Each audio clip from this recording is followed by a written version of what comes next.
Le live va bientôt commencer. Ok. Alors, on est ready. On va appuyer là pour que tout le monde puisse voir le live. Live from San Francisco. Alors, ce qui va se passer, c'est que je vais régler tout. Là, tout doit être réglé normalement. J'espère que vous voyez bien le live en ce moment même sur YouTube. Si vous avez des problèmes, n'hésitez pas à réagir avec le hashtag LiveArtben sur Twitter ou sur mon compte Twitter @artben. Il y a les commentaires sur YouTube, je peux les lire. S'il y a un problème de son ou autre, dites-le moi. Au moins, je peux réagir tout de suite.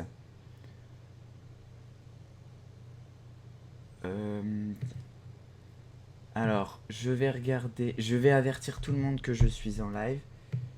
Ok. On va mettre ça un message sur Twitter et Facebook. Le live de la Keynote de Apple commence maintenant. Alors, il faut savoir que le live commence en réalité aux alentours des 18h45, 19h. Donc, je le commence un peu plus tôt histoire qu'on débatte déjà sur la keynote qui aura lieu ce soir afin d'en parler. Donc, là, je vais mettre un commentaire sur Twitter. Le live de la keynote commence maintenant sur YouTube. Voilà. Et je vais mettre le lien. N'hésitez pas à commenter sur YouTube ou sur Twitter avec LiveArtben, histoire qu'on reste connecté. J'espère que vous m'entendez bien. On va rapprocher le micro par ici. Voilà. Alors.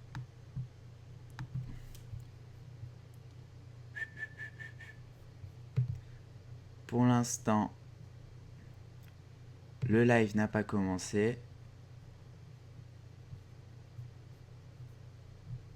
On attend encore un peu.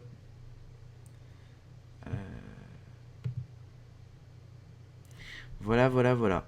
Alors, qu'est-ce qu'on va pouvoir dire? Réagissez. Donc, attendez. Je vais mettre en marche. Changer. Voilà. Histoire que vous puissiez réagir en direct maintenant. Donc, à partir de maintenant, vous allez voir sur le live un bandeau en bas. Et vous allez donc pouvoir réagir donc, au live. Donc en bas, j'ai mis à partir de 18h45, mais vous pouvez désormais réagir sur le live.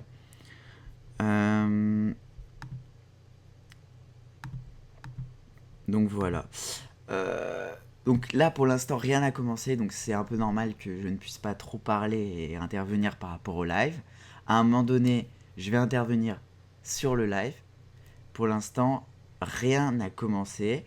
On a juste des tweets qui commencent à arriver, comme DDQ qui nous dit que ce soir, dans la keynote, on va avoir droit à une révolution dans tout ce qui est écran. Donc on peut s'attendre à la nouvelle Apple TV qui va sortir dans la soirée.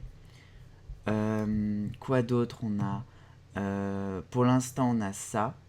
Donc là, il y en a, par exemple, Ryan, dans les commentaires YouTube, nous dit que l'iPhone 6 sera en couleur or rose. Oui, effectivement, il y a des rumeurs qui l'annoncent.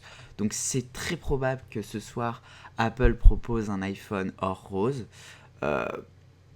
Pour l'instant, on ne sait pas encore si cela va être présenté, mais c'est très probable.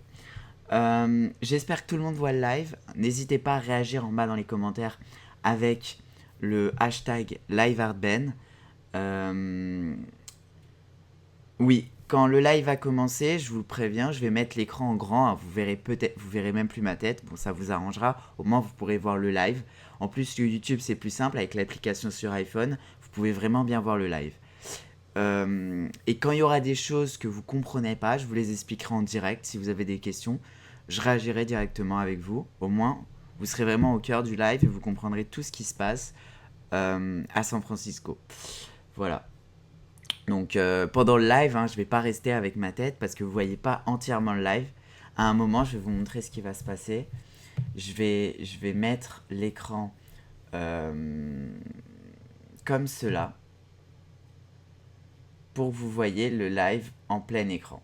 Pour l'instant, ce n'est pas fait, c'est normal. Mais tout à l'heure, je le ferai, histoire que vous voyez mieux le live. On va faire le test. Là, on est encore sur des tests, hein, parce que le live commence pas maintenant. Voilà. Donc, vous le verrez comme ça tout à l'heure, le live de Apple.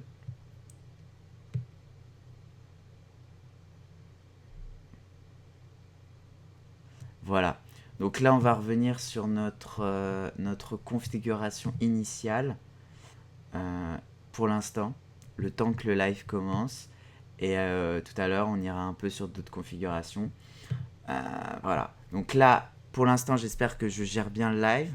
Si vous avez des questions, n'hésitez pas, vous réagissez avec le hashtag en bas, liveartben. Voilà, pour l'instant, aucune question n'apparaît sur mon fil Twitter. Coucou, fan d'Apple, est-ce que tu crois qu'il va coûter plus cher ou pas? Alors, selon moi, l'iPhone 6S ou 6S Plus coûtera à peu près le même prix que le téléphone initial d'iPhone, donc dans les 700-800 euros pour ce qui est du iPhone Plus, ou 600-700 euros pour ce qui est du iPhone en entrée de gamme, donc le 6S, je pense qu'il s'appellera S. Pour l'instant, on n'a aucune information sur ce qui se passe ce soir. Pour l'instant, on a des rumeurs. On a iOS 9 qui pourrait être annoncé. Et bien d'autres choses. Voilà. Alors pour l'instant, on n'a rien. Attendez, je vais me connecter un peu sur les médias de Apple, histoire de voir qu'est-ce qui va se passer. Alors si vous voulez interagir pendant le live, vous pouvez. Ou par Twitter ou par YouTube. Vous posez vos questions, j'y réponds. Et voilà, et si vous voulez voir votre tweet sur le live, c'est possible. Il suffit juste de mettre un tweet sur Twitter et de mettre liveartben, comme il y a écrit en bas, et votre tweet apparaîtra. Donc voilà. Voilà. Donc le live pour l'instant n'a pas encore commencé. Je vous annonce juste que pendant le live, je mettrai le plein écran histoire que vous voyez bien le live. Et puis c'est tout. Qu'est-ce que je vais d'autre? On va pouvoir parler de quoi d'autre? L'iPhone C, me demande Florent, si C soit présent ce soir, il y a des grandes chances qu'il soit présent. Il y a eu des rumeurs qui annonçaient ça. Mais personnellement, je ne pense pas, parce qu'il y a eu des rumeurs qui ont contredit les rumeurs qui ont été faites, sachant que les composants n'étaient pas encore fabriqués. Donc normalement, ce soir, il n'y aurait pas d'iPhone 6C présenté, enfin en tout cas le nouveau. Mais ça ne veut rien dire, c'est que des rumeurs, et peut-être qu'Apple présentera ce téléphone. Mais bon, il faut savoir qu'Apple n'a pas beaucoup de temps pendant les keynotes. Enfin, je veux dire, les keynotes, quand ils présentent un produit, il reste 30 ou 1 heure dessus, 30 minutes ou 1 heure. Donc ils n'ont pas trop le temps d'aller présenter 40 produits. À mon avis, ils vont présenter la nouvelle gamme d'iPhone, la nouvelle gamme d'iPod ou d'iPad, et ensuite à la fin, l'Apple TV Next Generation, donc avec la nouvelle génération. C'est à peu près ce qui devrait se passer ce soir, avec bien sûr macOS X, El Capitan, qui présenterait avec la nouvelle version d'iOS 9. Donc aujourd'hui, il y a beaucoup de choses qu'Apple doit présenter. iOS 9, iPhone, Apple TV et OS X. Donc il y a beaucoup de choses. Et donc Apple a du boulot ce soir, en tout cas. Qu'est-ce qu'on va pouvoir dire ce soir d'autre sur la keynote? iOS 9, quand il va sortir, il sort ce soir normalement. Il est déjà sorti en version bêta. Donc voilà. Donc normalement, la sortie officielle, c'est ce soir. Vous pourrez donc tous le télécharger dans la nuit ou demain sur vos téléphones. Donc il apporte pas beaucoup de mises à jour. Mineures pour moi. C'est pas une grande mise à jour majeure. Et voilà. Normalement... donc voilà. Qu'est-ce que j'ai d'autre comme commentaire? Donc là, j'ai des commentaires qui vont apparaître. Hop, je vais les mettre à l'écran. Donc voilà. Alors attendez, là j'ai beaucoup de commentaires qui arrivent, je vais essayer de répondre à tout note. C'est quoi le keynote? Alors, pour ceux qui n'ont pas compris encore que voulait dire keynote, la keynote en anglais c'est conférence, donc c'est un terme qui a été un peu introduit entre guillemets par Apple. C'est une conférence où le PDG, donc maintenant c'est Tim Cook, va présenter les nouveaux produits en compagnie de toute son équipe en direct de Californie à partir de 19h. Donc là, dans une petite vingtaine de minutes, on aura la présentation des nouveaux produits de Apple. Pour l'instant, on n'a pas grand-chose, mais cela va arriver dans quelques secondes, quelques instants. Voilà. Donc voilà, je viens de répondre à la question de Rafania Wande sur Twitter. Donc je réponds en priorité aux questions sur Twitter. Donc ceux qui parlent sur YouTube, ne vous inquiétez pas, je vais y répondre aussi. Mais je suis moins actif sur YouTube, sur les commentaires, parce qu'il y en a vraiment beaucoup. Donc c'est un peu plus dur à gérer. Voilà donc. Donc là, je viens de répondre aux commentaires de Rafania. Et ensuite, je vais répondre à tous vos autres commentaires qui sont sur YouTube. Alors, vu qu'il y en a beaucoup, je vais basculer. J'ai 2 ordinateurs ce soir, histoire de bien gérer la keynote. Voilà. Il y aura une télé Apple. Alors, on ne sait pas. Il y a des rumeurs de dernière minute qui viennent d'arriver qui disent que ce soir, Apple présentera une nouvelle TV. Mais ce n'est pas encore sûr. Il faut rester prudent avec les rumeurs. Mais il se peut que ce soir, Apple présente sa nouvelle télé. Donc ce serait une très bonne nouvelle. Par contre, c'est pas donné une télé Apple. Donc il faut faire attention à combien elle va coûter. Et voilà donc.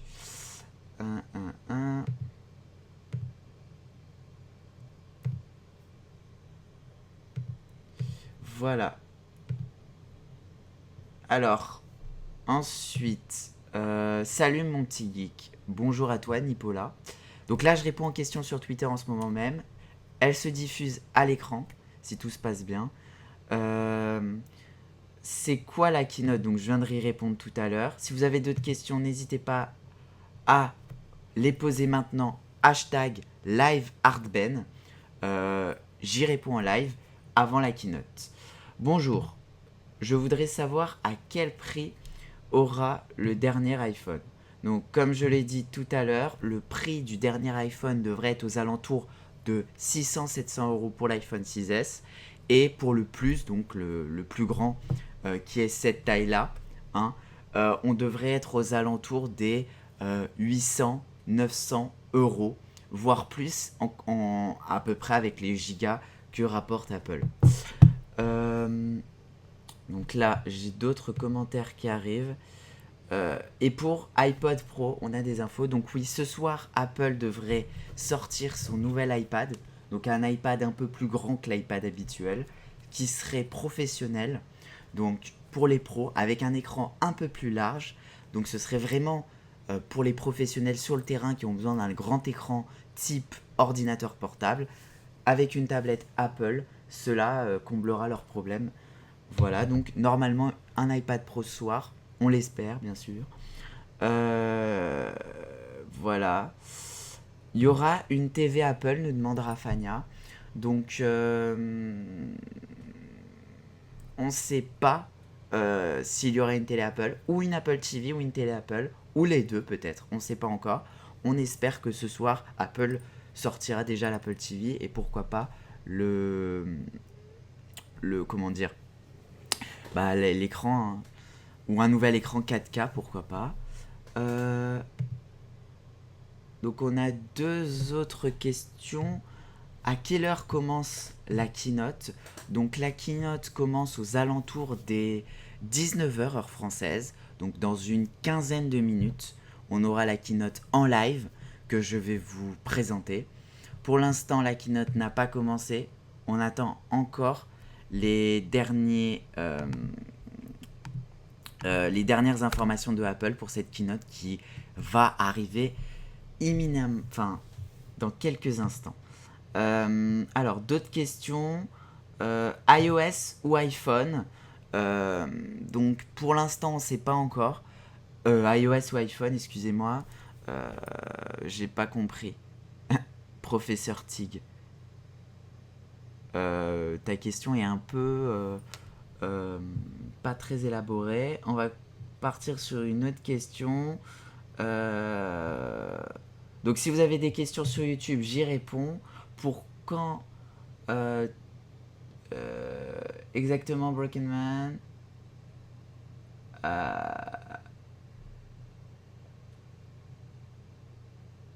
Donc là, il y a des petits... il y a des petites informations qui arrivent. Il y a Eddie Q sur le Twitter de Eddie Q qui nous annonce peut-être un nouvel écran Apple. Mais ça, ce n'est pas encore sûr. On va vérifier. Rien n'est sûr pour l'instant. Donc voilà. Donc vos questions, j'y ai répondu. Ah, il y a une autre question. À quoi penses-tu que la Alors attendez, je vais vous l'afficher la question histoire que vous la voyez. La question arrive dans quelques instants. Donc c'est une question de Rania, encore une fois, qui nous demande à quoi penses-tu que la nouvelle télé de Apple va ressembler. Donc pour l'instant, on ne sait pas encore comment va être la télé de Apple. C'est vraiment la surprise en fait. C'est vraiment un nouveau produit. Aucune fuite n'a été annoncée. Donc c'est pour ça qu'on ne s'y attendait pas. Mais l'Apple Watch, il n'y a eu aucune fuite. Et le design, on ne le connaissait pas avant. Donc on ne sait pas encore comment va être le nouvel... si Apple sort aujourd'hui une télé, comment va-t-elle être Donc voilà, je viens de répondre à la question de Rania. Et aussi appelle-moi Rania, voilà. Donc je viens t'appeler Rania, il n'y a pas de problème. Yanni SOCIAUX nous pose une autre question sur le live. Donc il nous demande si on aura une gamme de choix de couleurs pour ce dernier iPhone ou non. Alors pour l'instant, selon les rumeurs, on reste sur du doré. Ensuite, il y aura un autre iPhone qui sera normalement noir, gris, métallique, et un rose. Donc pour l'instant, c'est des rumeurs, on n'est pas sûr. Mais normalement, le nouvel iPhone serait rose, donc il y aurait une gamme rose. On comprend pas vraiment pourquoi cette couleur, mais si Apple la sort, c'est qu'il y a de la demande. Et donc, normalement, Apple devrait sortir une télé rose. Voilà, donc il y en a qui me disent que mon live bug un peu. Je n'ai pas ressenti d'autres problèmes. J'espère que chez vous, ça s'affiche bien. Donc sur les commentaires YouTube, bon, quelques spams. Adrien nous demande... non, on va peut-être éviter cette question. Il y a vraiment une team de fans sur YouTube dans les commentaires. Enfin, c'est plutôt ironique ce que je dis, mais un peu haineux. J'aime bien ces gens parce qu'on en a besoin sur Internet. Ça fait avancer. Enfin, ça fait pas trop avancer.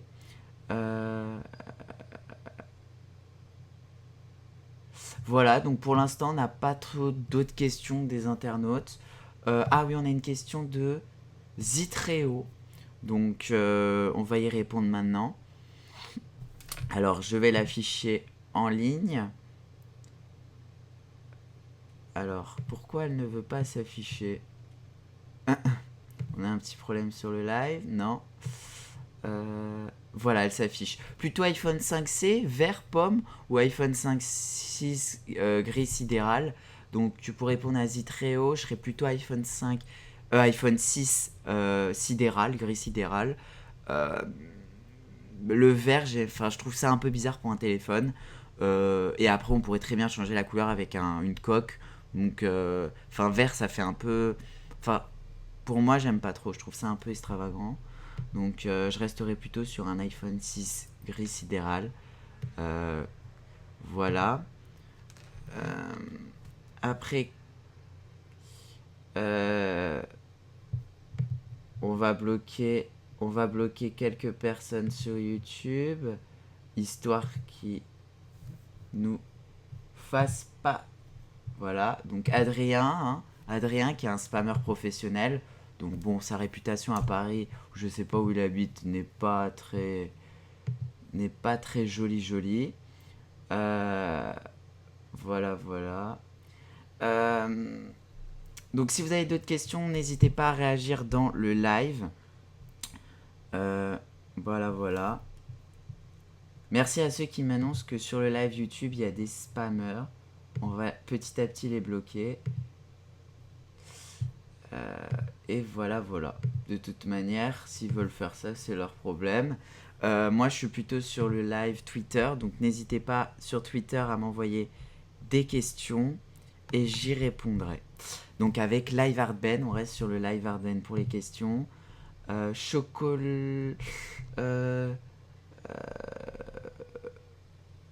Nipola me dit salut, je suis fan de Windows.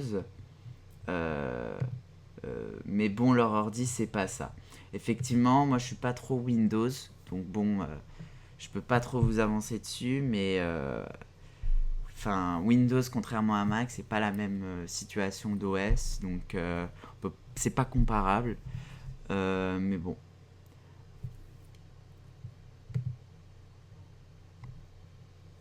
Qu'est-ce qu'on va faire? N'hésitez pas sur YouTube, si vous avez des gens qui vous dérangent, à signaler les personnes. Petit à petit, je les bloque. Vous mettez les noms, vous dites voilà, j'ai envie de bloquer un tel. Parce qu'il y a des commentaires quand même qui sont pas très gentils pour la communauté. Et voilà. C'est des spammers, hein, il y en a de partout, hein, dans tous les lives, ils ont que ça à faire. Il y en a en plus, ils s'affichent avec leur identité, c'est pas très joli.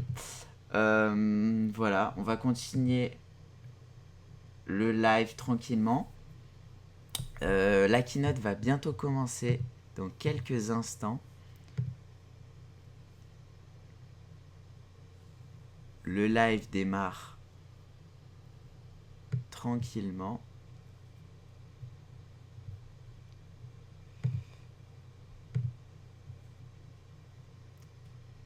Voilà. Donc là, je ne vais plus répondre à vos questions. On va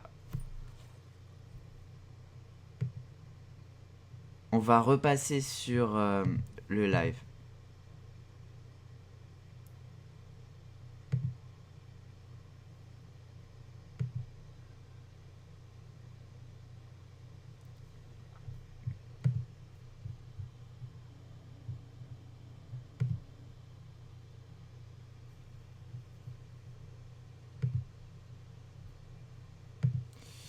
Ok.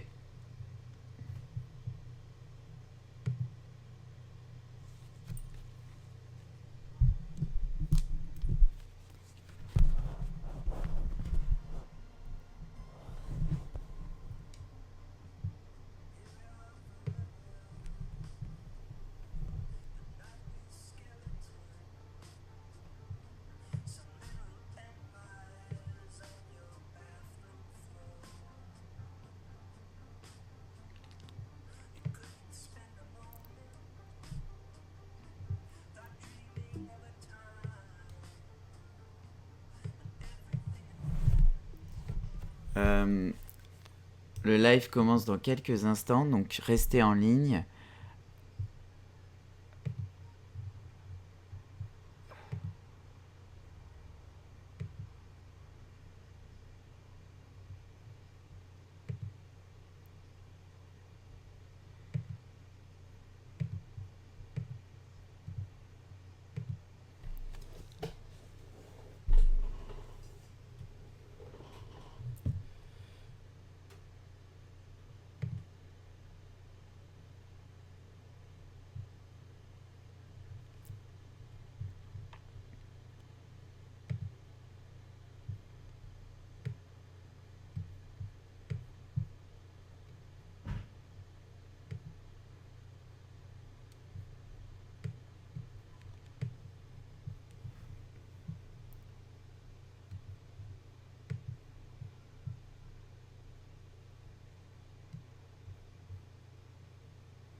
That was our world first from Here We Go Magic, and this is brand new Porter Robinson.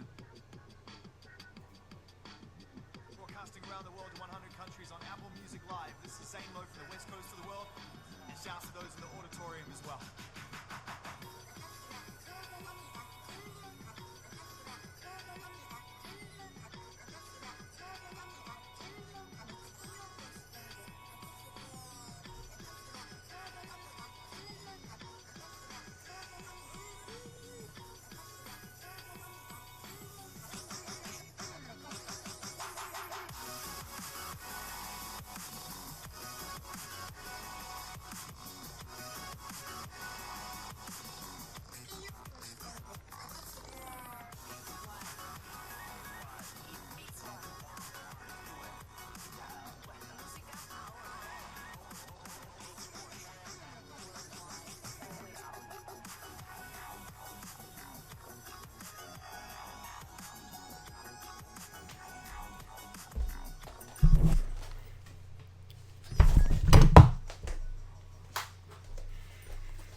Thank you.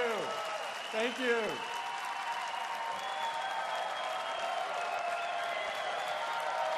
Good morning. Good morning. Thank you for joining us, and welcome to San Francisco and the legendary Bill Graham Civic Auditorium. We could not be more excited to be here this morning, and we're so glad that so many people from all over the world could join us, including many of our employees. Hey, guys.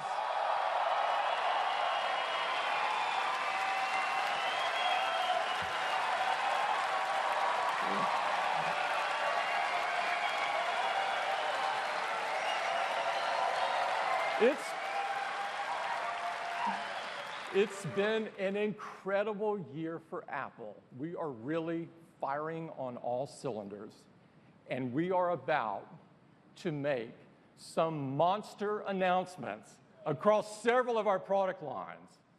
So we have a big day ahead, and there's no time for updates. So I'd like to get right in and talk about Apple Watch.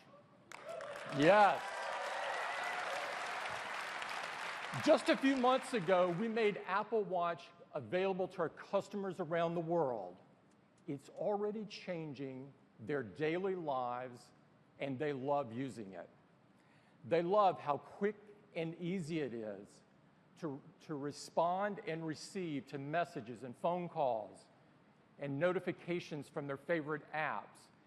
They're amazed at how Siri on the watch lets them do so much with just their voice, like get directions or send a quick message. With Apple Pay, customers are loving that they can purchase directly from their wrist. And Apple Watch is helping our users live a better day. Closing those rings had become a healthy obsession. In fact, we've been flooded by emails like this one from Dennis, saying that the Apple Watch has motivated him to work out and exercise on a regular basis. To many people like Dennis, the Apple Watch has been life-changing. For all of these reasons and many more, people love using Apple Watch. Customer satisfaction is an incredible 97%.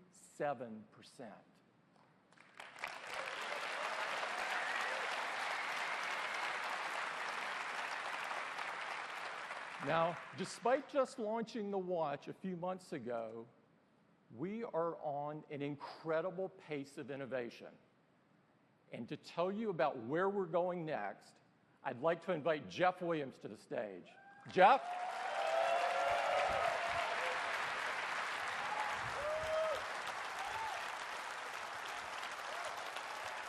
Thanks, Tim. In June, just weeks after launching Apple Watch, we previewed our next generation of OS, and it's packed with powerful features. There are new watch faces, like this beautiful one with time transit, and third-party complications. Third-party complications, this is a big deal. It's a really powerful thing to be able to glance at your wrist and see the information that's important to you. And now with third-party complications, you can see even more. Things like the latest news or your airline departure time and time travel. Just rotate the digital crown and view the day ahead. It's the fastest way to see the next couple of meetings or check what the temperature will be later in the day, for example. And we're adding transit to maps, making it easier to find and use public transportation.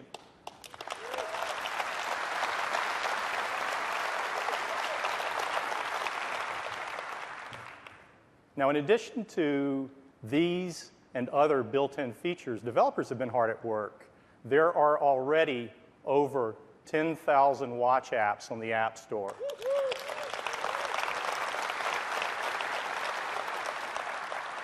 And now, with native apps, developers can do even more. Apps can display video. They can access hardware, like the microphone, speaker, and health sensors. I'd like to show you a few right now.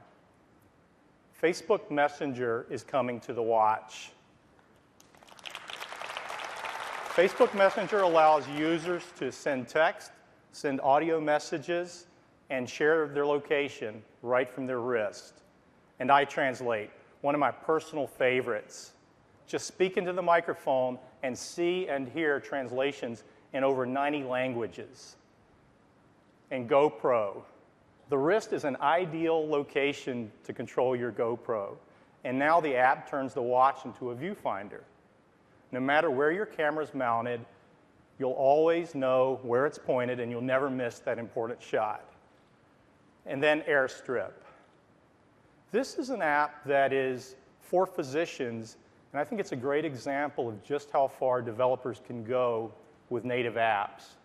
But rather than describe it for you, I'd like to bring up Dr. Cameron Powell, co-founder of AirStrip, to demo it for you now.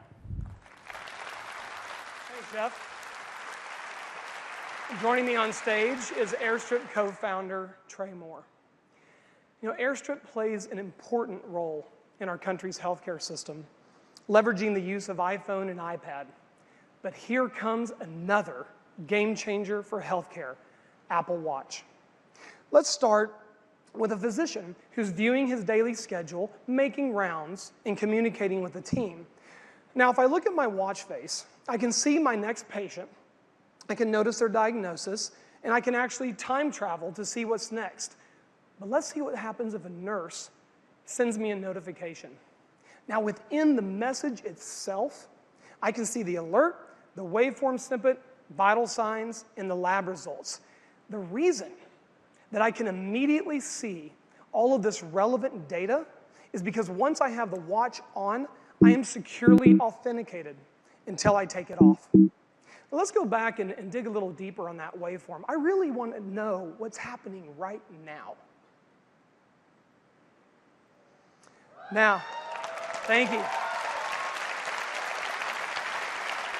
Now, this wasn't possible until watchOS 2. But what I really care about is I want to compare what happens in real time to what has been happening more recently. And I can do that on Apple Watch by rotating the digital crown. Now, as you can see, AirStrip magically pulls all this data together into a single view through our AirStrip One platform. And we make it available to Apple Watch for display.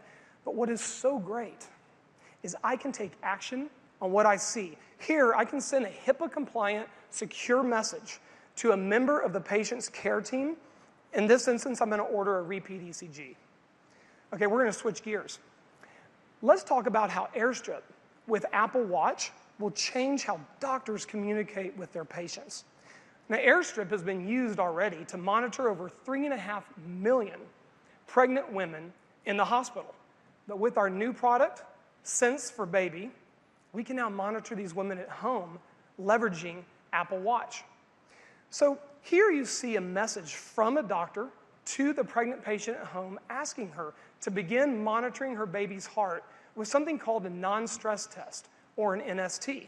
Now the mom, with the watch on her wrist and connected to the Sense for Baby sensors on her belly, starts the test. Now as I can see on this green line, I can confirm that I'm monitoring the mother's heart rate as it's being read by Apple Watch. But I can also see the baby's heart rate and the mother's contractions as they're being read from Sense for Baby.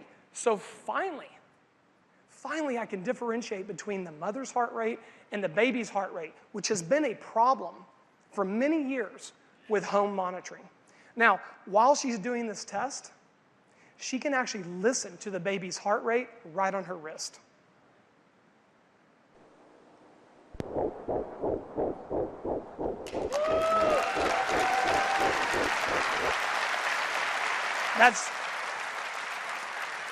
Thank you. That's really cool, isn't it? Now, when the test is done, she can simply send all that data from her watch back to her doctor. And then later that evening, she gets a message from the doctor telling her, I've read your NST, your baby's doing just fine.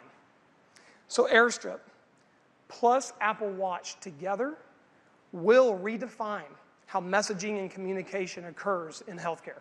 Thank you very much.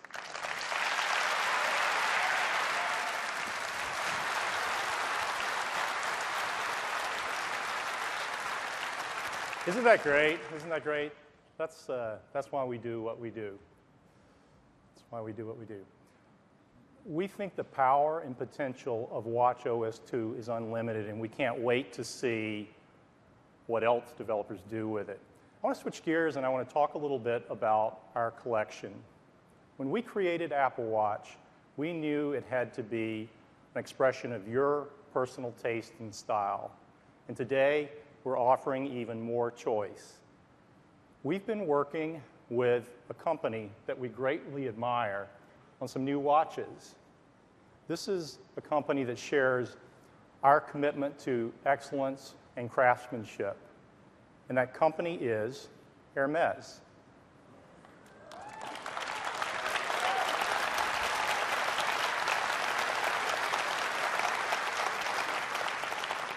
Together, we've created a collection. It starts with this iconic doubleture that wraps elegantly around your wrist twice. It's made of hand-stitched leather that ages beautifully over time. And joining the doubleture is a single tour and a cuff. Each of these has an Hermes watch face that uses their traditional iconography. These are going to be available in select stores in October, and we think people are going to love Apple Watch Hermes.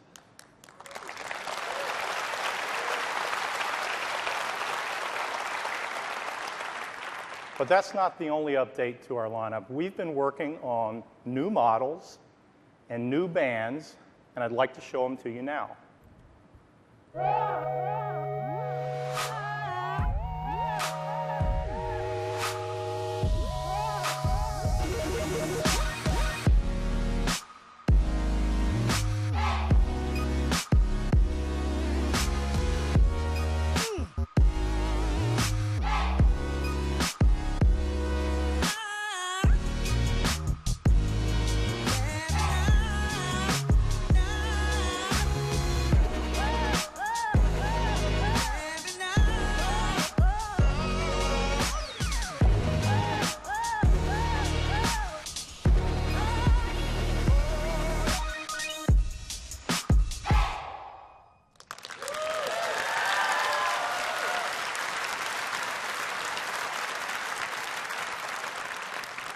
We're really excited to offer two new finishes, gold and rose gold, and anodized aluminum.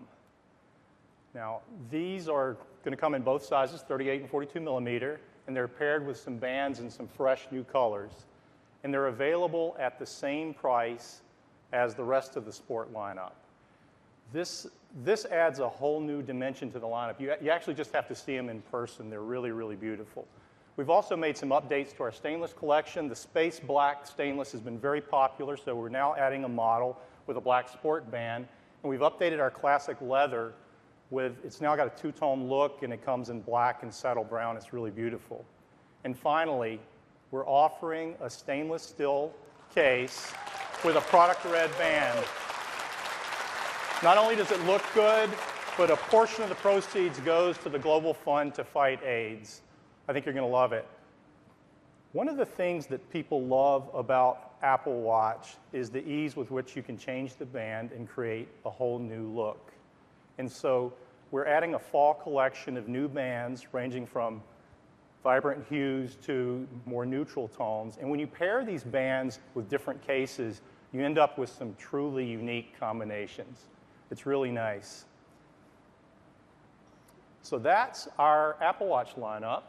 And as we look forward to the holiday season, we're really, really excited with new models and new OS with native apps. We think it's going to be a fantastic holiday gift.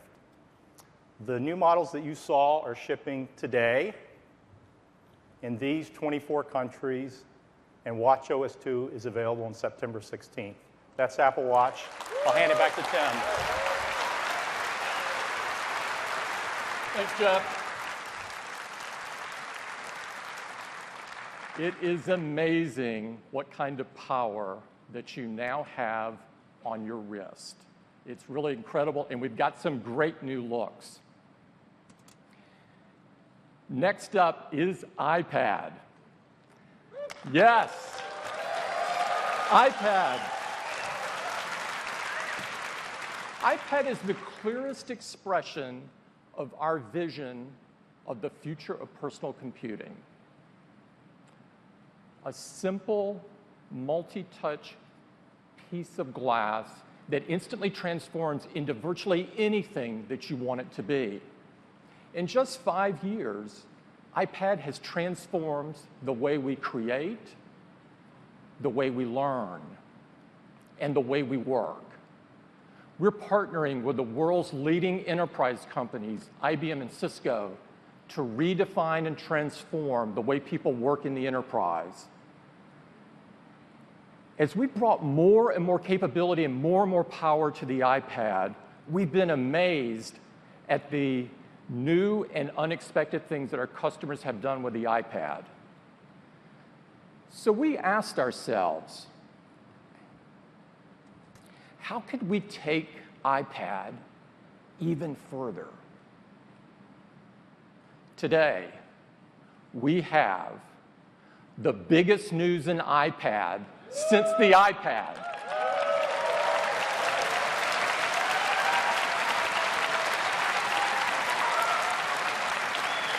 And I am thrilled to show it to you.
This is the iPad Pro. It's the most capable and powerful iPad we've ever created. It is chock full of amazing advanced technologies and innovation.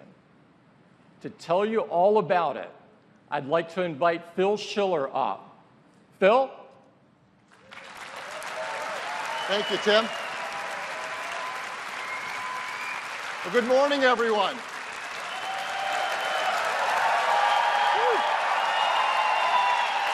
Thank you. Thank you. I am so excited to tell you about this incredible new iPad Pro. It has a huge screen, the biggest we've ever built in an iOS device. It has more power and performance than any iOS device we've ever made either. But let's start with that display. Why make an iPad with a bigger display? With a larger display, well, think about the iPad from the very beginning. It's a magical piece of glass you hold in your hands, and you can touch the software. You can touch the web pages we surf. We can touch the books we read. We can touch the documents we create. And it can do things that a smartphone can't do because it doesn't have to fit in your pocket. And it's thin and light enough to hold all day long so that it can do things that a notebook can't do. So with a bigger screen iPad, your TV shows and movies are more cinematic. The games we play are more immersive and powerful. And an iPad is always a multi-touch device. So now with the bigger iPad Pro, you can have a full-size software keyboard. So you can type in your documents with this great big keyboard. And keyboards can do many things, like be an amazing musical instrument. Yeah, somebody likes music. We can do something on an iPad that you can't do on a notebook. And the new multitasking features in iOS 9 slide over, split view, picture-in-picture, were designed with this iPad Pro in mind. They make it so much more productive and capable. So how big is the screen on the iPad Pro? It's 12.9 inches on that diagonal. Why 12.9 inches? Well, here, let me tell you a little secret about its size. Let's put next to it our previous largest iPad. That's iPad Air 2. If you look at the width of the iPad Pro, it is the same as the height of the iPad Air. And then we take that height and we make a 4:3 ratio. And now you have an iPad big enough to run your full iPad Air apps with more room side by side. It is an incredible display. It is 2732 by 2048 pixels. Do the math. It's 5.6 million pixels.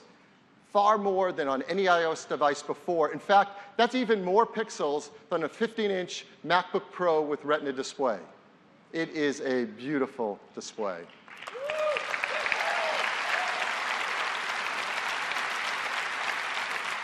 Your photos will look amazing on it. Huge, incredibly detailed, rich colors.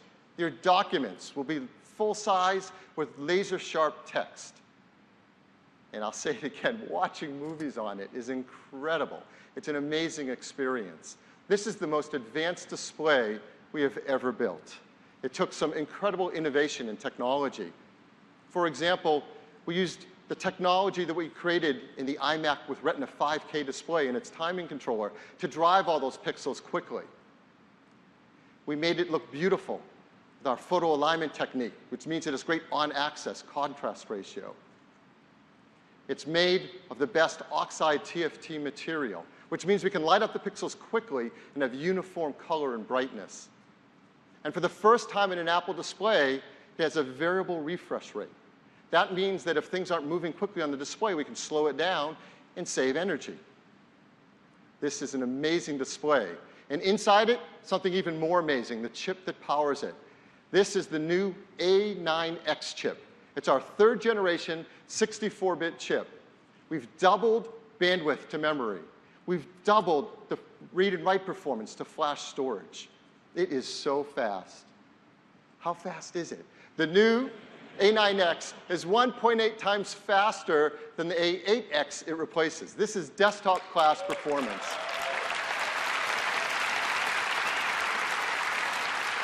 If you compare what our team has done, our chip team is just on fire.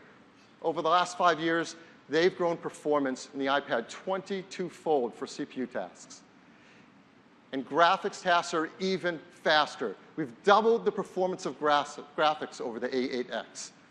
And over the last 5 years, this is unbelievable. Graphics performance has gone up 360 times. The biggest jump in this year alone. You combine that fast hardware with great software, like in iOS 9, our Metal libraries for writing games and applications directly to that graphics chips, and you get incredible performance. But here's another way to think about how fast iPad Pro is. It is faster than 80% of the portable PCs that shipped in the last 12 months. Yes. That's at CPU tasks. At graphics tasks, it's faster than 90% of them. So when you run tasks and applications that we all love to use, they get incredibly fast. For example, iMovie. Running iMovie on an iPad Pro delivers desktop class performance. With iMovie, you can now edit 3 streams of 4K video simultaneous. That's incredible performance. And it's going to enable new classes of applications for iPad. For example, check this out. This is AutoCAD 360 from Autodesk. It's an incredibly powerful application. This image has 320,000 objects in its wireframe mesh. And you can zoom in and pan around it with buttery 60 frame per second smoothness, something you can't do on a PC. And all that power comes with all-day battery life, 10 hours of battery life. So we've got an amazing display, incredible performance, great battery life.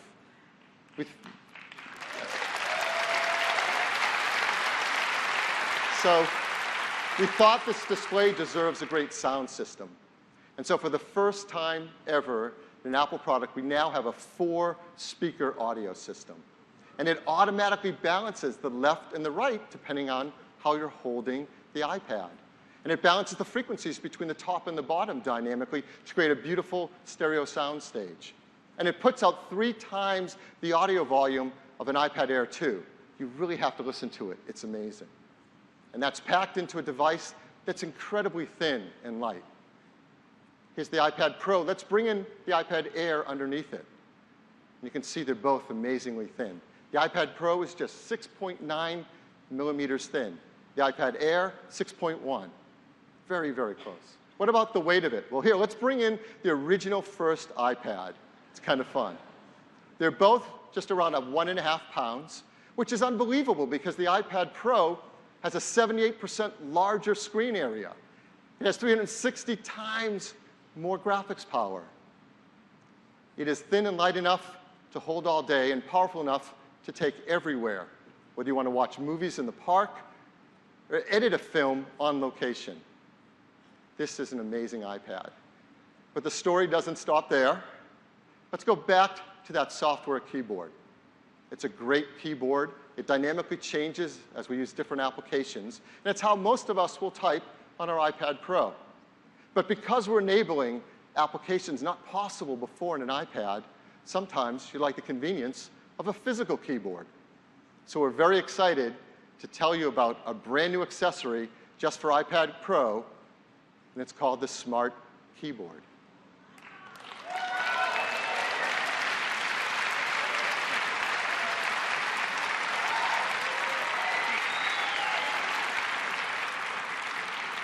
This is unlike any keyboard you've ever used before. It's covered in an Apple woven fabric.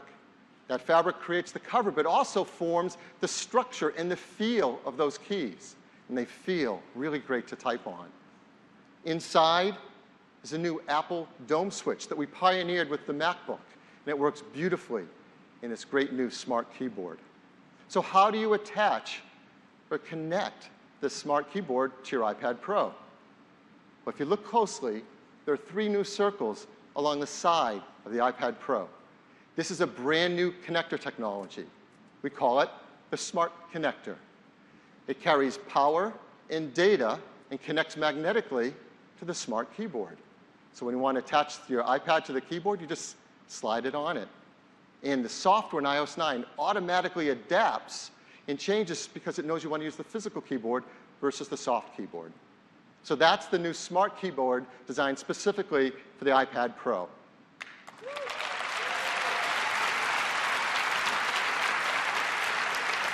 So that's typing. Let's talk about drawing and illustration. Customers have created amazing works of art, drawing on their iPads with their fingers. iPad's all about multi-touch, and we will continue to use our hands to interact in amazing ways on iPad. But iPad Pro is going to enable new classes of applications that require even greater precision ever possible before. A new level of precision and accuracy that requires some amazing innovation.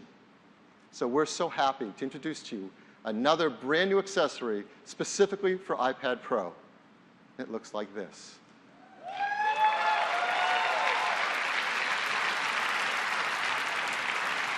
It's called Apple Pencil. And this Apple Pencil is packed with so much amazing new technology. We have a great video to tell you all about it now.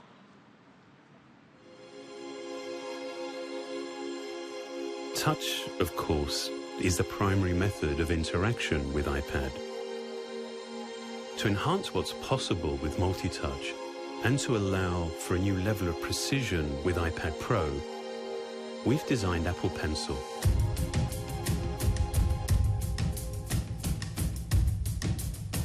This began by re-engineering the touch subsystem of the display to measure both finger and stylus input on the same plane with optimal accuracy. When you're using the pencil, the system scans twice as often, allowing iPad Pro to capture more points in a single stroke.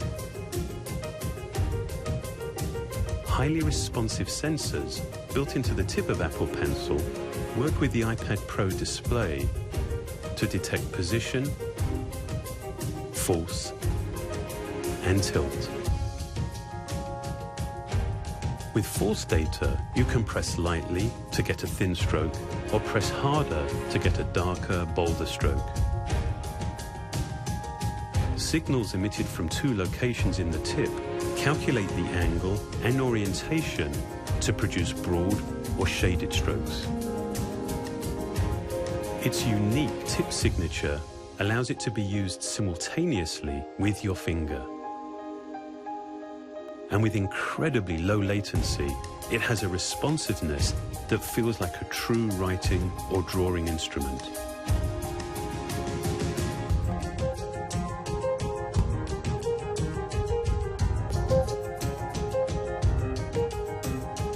While its battery lasts for hours of use, a lightning connector lets you recharge by plugging directly into iPad Pro. Apple Pencil is designed to look and feel like a familiar tool. Yet with its carefully engineered technology, working with our most advanced multi-touch display, it delivers something extraordinary. Precision that actually gives you the ability to touch a single pixel.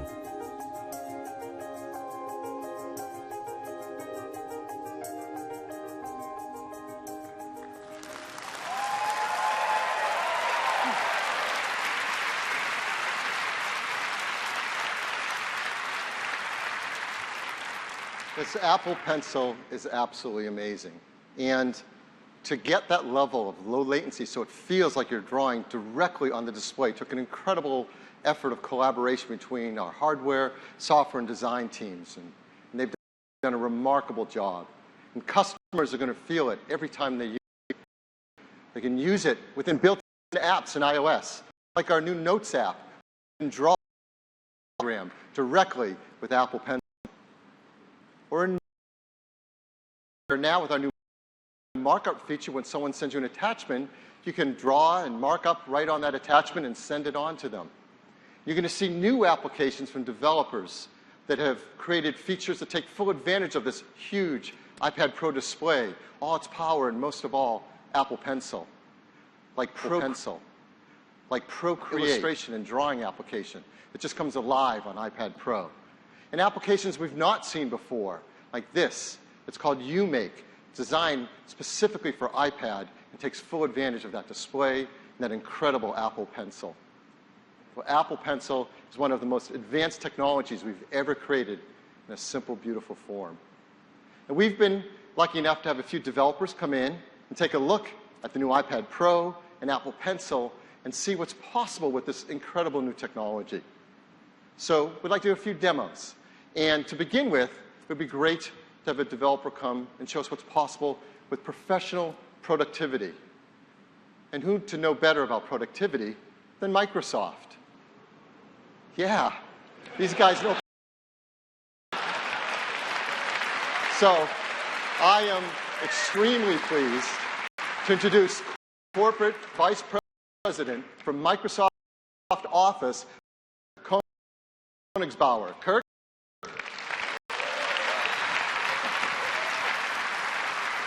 Thank you. It's a thrill to be here today. At Microsoft, we're focused on reinventing productivity to help people do their best work anywhere they're working. And today, more than ever, we are supporting Microsoft Office on Apple platforms. And I'd like to introduce Hanyi, who's going to walk us through some cool demos. Up on the screen, you'll see a beautiful Microsoft Word document on the gorgeous new iPad Pro.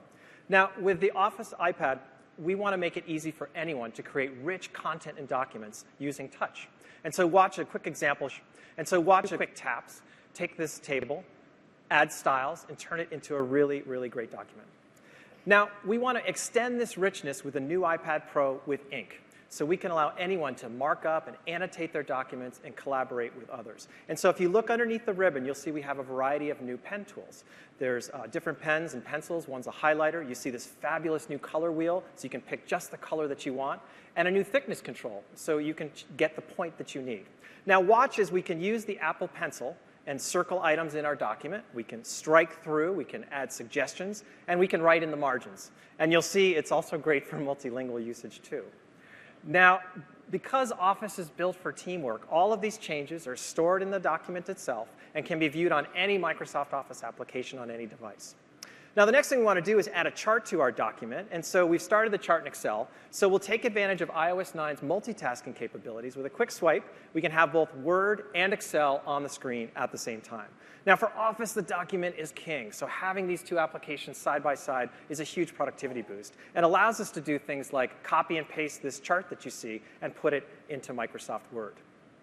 Now, well, let's finish up our PowerPoint presentation that goes along with this document that we're working on. And once again, we'll use iOS 9's multitasking capabilities, have both apps up on the screen at the same time, and we can copy this chart also into our PowerPoint presentation to finish it up. Now, just like Word, just like Excel, PowerPoint has great support for the Apple Pencil and for ink. And so watch as we can go ahead and draw some shapes here on our slide, and they're converted automatically to graphic objects. Let's take this to the next level. We'll go to this slide. You see it has just a simple list. We want to turn this into a high-impact diagram. Now, we can use the Apple Pencil or just touch. Here, we'll just use touch, and watch as we draw 3 circles. Let's draw 3 circles, and you will see that PowerPoint converts them automatically into shapes. Now, we'll support shape recognition for over 20 different object types. So you can take your hand-drawn art and annotations and convert them into professional-looking content. So this is the new Microsoft Office on the new iPad. And at Microsoft, we really believe that bringing together the iPad Pro with Microsoft Office, the ink, the multitasking capabilities will really transform the way people work on these kinds of devices. Thank you very much.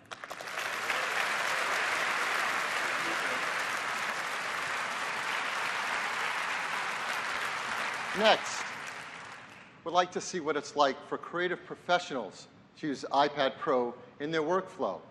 And who knows better about creative workflows than our good friends at Adobe. Now, Adobe's been doing incredible things on iPad with the Creative Cloud mobile apps. And now, on iPad Pro, they're working on a brand new suite of applications that's incredibly powerful and can do amazing things. So I'm very excited to bring out the Director of Design for Mobile Apps at Adobe, Eric Snowden. Hey, thank you so much. Thank you. I'm really excited to show you 3 different Adobe applications all working together on the iPad Pro. The first of which is Adobe Comp. And Comp is a design tool that's as easy to use as drawing on a napkin. So by creating an X on the left-hand side of the screen, I'm creating an image placeholder. We have gestures for headline copy, body copy. You can very quickly lay out a rough design. These elements are temporarily grouped together, so I can adjust them as a group. And so I've gone from nothing to a rough wireframe in about 15 seconds. From there, I want to add real fonts, make this a little bit more high fidelity. This is the first time on a mobile device we've given access to typekit fonts. We have over 1,000 fonts available. So I'm going to go ahead and select this headline text. I'm going to change my copy to be ruby red, which is the theme for this design. And I'm going to apply some styles to my body copy as well, a simple gesture to copy styles from other objects. And lastly, I want to add a photo from my camera roll. So I've got a rough design here. I'm pretty happy with it, but I'm not quite happy with the model's smile. I wish she had just a little bit more of a smile. I think it'd warm up the design quite a bit, but luckily we have an app for that. So I'm going to go into multitasking mode, and multitasking is amazing on the new iPad Pro. Side by side, it's like having 2 screens. And I'm going to send this image from Comp into a brand new application called Adobe Photoshop Fix. And Fix is a product we're announcing today. It's a member of the Photoshop family for retouching. And it's insanely fast on the new iPad. It can process up to 50 megapixel images very, very fast, and has all the features you'd expect of an app that's part of the Photoshop family. But something not even Photoshop on the desktop can do is we built facial detection into the retouching engine. So if I select the model's lips, for example, I can isolate those and just give her just a little bit more of a smile.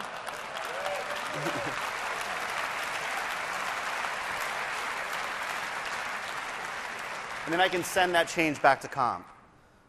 So for the last step, I'm going to open up Adobe Photoshop Sketch, which is our painting and drawing application. And with Sketch, we've really tuned it to work with Apple Pencil. It's incredible. And with our new watercolor tool, if you use the pencil on its side, you're laying down more water and less pigment. If I use it upright and press harder, I'm laying down more pigment and less water. And you can see it blending in real time. At any point, I can click this button here to dry that. I'm going to go ahead and copy this, close out of multitasking, and then paste this back into my comp document. So with a couple other small tweaks, I'm going to finish up this design. And it looks pretty good. I went from a blank page to a design in just a few minutes using 3 different applications together. But I think the most impressive thing out of all this is all this work is non-destructive. So at any point, if I put 3 fingers down on the screen, I can scrub back in my history, back to my blank document, and then all the way back to my final design.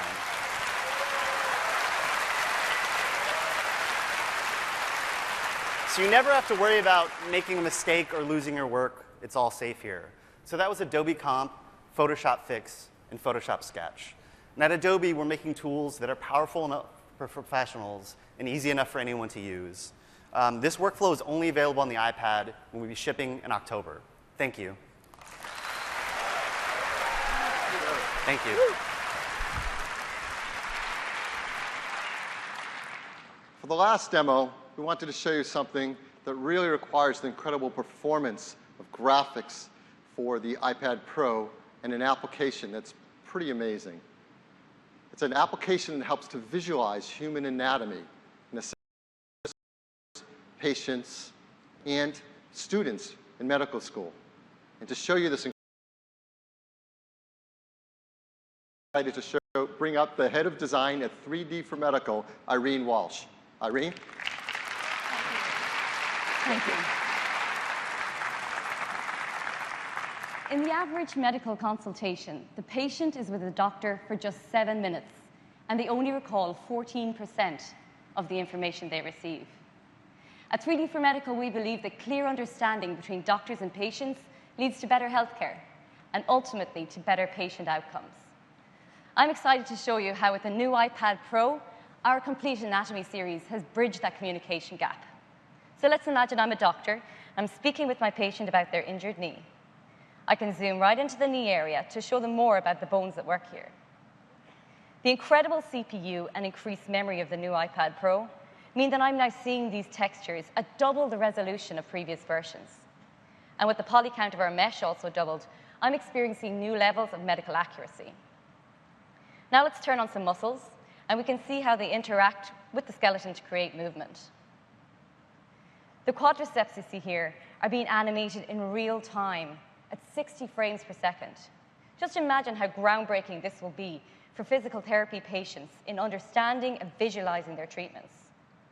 This motion is fully controlled by me, and it's seamlessly rendered by the new iPad Pro. To get a little context, I can turn on the skin layer to help orientate. We've taken full advantage of the Apple Pencil by introducing unique cutting and drawing tools to our app. As a medical student, for the first time, I'll be able to edit the model rapidly and with pinpoint precision. I can cut through the layers of anatomy to reveal the relationships between structures, and even simulate surgical procedures. As a trained physician, I'll use Complete Anatomy to educate my patient on their condition. So let's say my patient presents with a torn meniscus. I can bring up a preset view of the knee area to highlight the relevant structures. Then, to make the injury more specific to my patient, I can take the Apple Pencil and make a precise tear on the meniscus directly on the model.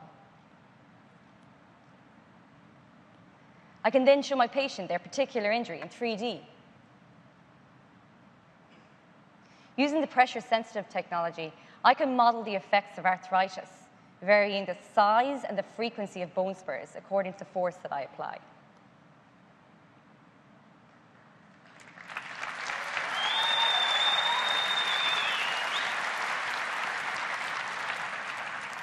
I can even annotate while still in this 3D environment, using our pen tool to draw directly on the model, or using our automatic labeling function.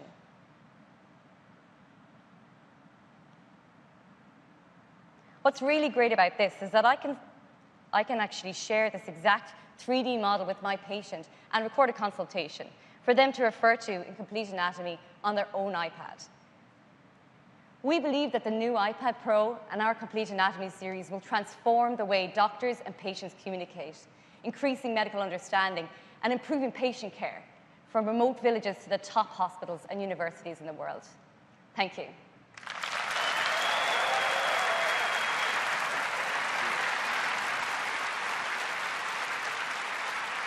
So now you've seen the kind of applications that can run on iPad Pro. They are truly transformative.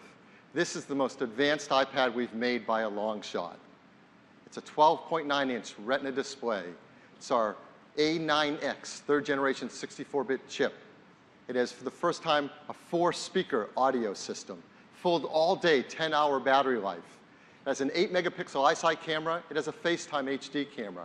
It has Wi-Fi and LTE networking, and of course, our great Touch ID built in. And it's all made in the most environmentally friendly manner possible. A mercury-free LED backlit display, arsenic-free display glass, BFR-free, beryllium-free, PVC-free, and of course, that aluminum glass is highly recyclable. The new iPad Pro comes in 3 finishes: silver, gold, and space gray. So I know right now you're just thinking, how much does it cost? Because I want one. Well, the new iPad Pro starts at just $799. That's with 32 gigs of memory. For 128 gigs, it's 150 more, and there's a configuration with 128 gigs in LTE networking. New iPad Pencil. The new Apple Pencil, $99, and the Smart Keyboard, $169. And they'll all be available starting in November.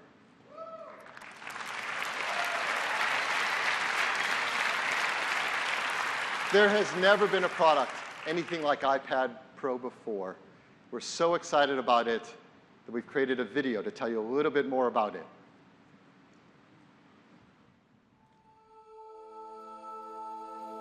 With its scale, with the way you use it, iPad has always been uniquely immersive.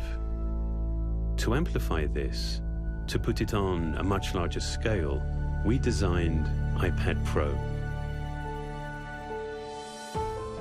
It begins with a 12.9-inch Retina display on an iPad that remains remarkably thin and light. With 78% more screen area, iPad Pro not only transforms your viewing experience, it enables new ways of creating and sharing.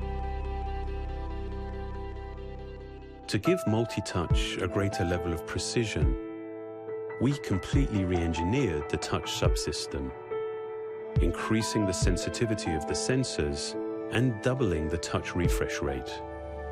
It's actually the most advanced display we've made, and with 5.6 million pixels, it has the highest resolution of any iOS device. This is the first iPad to automatically adjust the number of times the display is refreshed, depending upon what's on the screen. This leads to greater energy efficiency and the all-day battery life you'd expect. Driving its high level of performance is the powerful A9X chip. It was specifically designed for iPad Pro and to meet the demands of a much larger display. Its size lets you do and see more, and its precise multi-touch technology allows for new forms of input while enhancing the capabilities of iOS 9. To produce a rich audio experience within this device's thin profile meant developing an entirely new 4-speaker architecture. For the first time, the speaker housing is machined directly into the unibody enclosure and sealed with a carbon fiber cap. Its 4 speakers give iPad Pro a powerful acoustic output and dynamic range that far surpasses its size.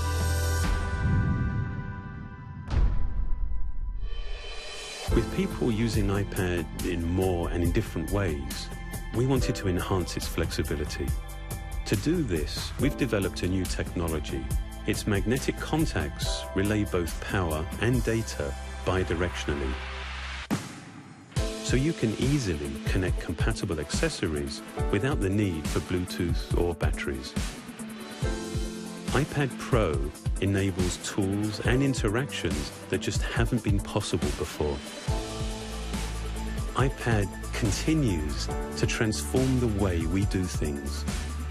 Our goal in designing iPad Pro was to engineer a device that allows you to be more productive, more creative, at an entirely new scale.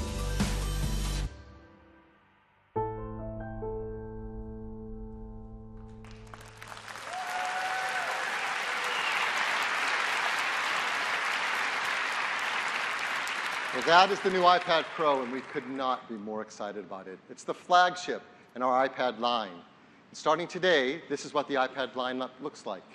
We've now moved iPad Mini 2 down to become our entry-level iPad at a new lower price, just $269. Above it is the brand new iPad Mini 4 that we're also launching today. So what's the iPad Mini 4? Well, simply, we've taken the power and performance of iPad Air 2 and built it into an even smaller mini enclosure. It's just 0.65 pounds, incredibly powerful and yet small and light. iPad Air starts at $399 and the iPad Pro at $799. And so that's our news about iPad. Thank you very much. Thanks, Phil. Terrific.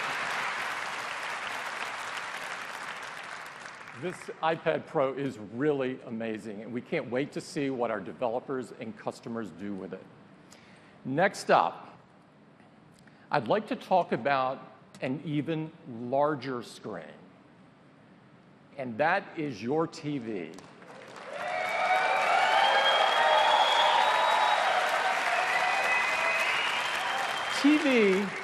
TV plays a huge role in our lives, and it occupies an important place in our homes where we gather and enjoy it together. There's more great content being created today for TV than ever before. It really is the golden age of television. But as important as TV is, the TV experience itself hasn't changed that much in decades. In fact, the television experience has been virtually standing still while innovation has been thriving in the mobile space led by iPhone and iPad. Today, we are going to do something about that.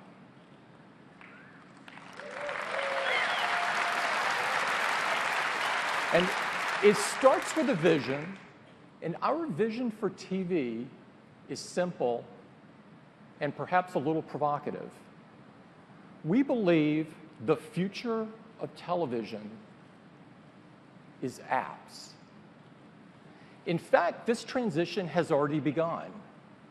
We're spending more and more time on our computers and mobile devices enjoying great TV content through apps such as iTunes and Netflix and Hulu.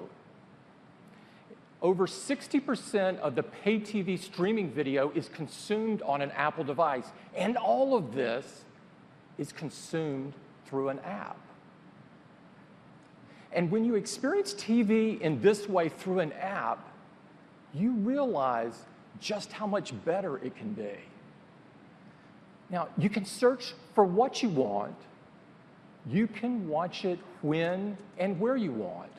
And you can interact with it in incredibly powerful new ways.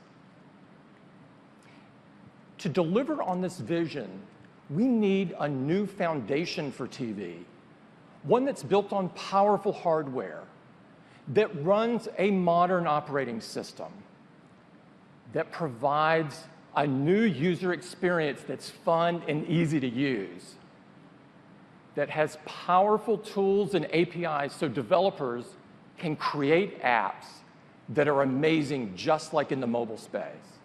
And of course, that has an app store so that customers can easily find those apps and personalize their TV experience so it's better than ever before. We know this is what it takes. And we've been working really hard and really long to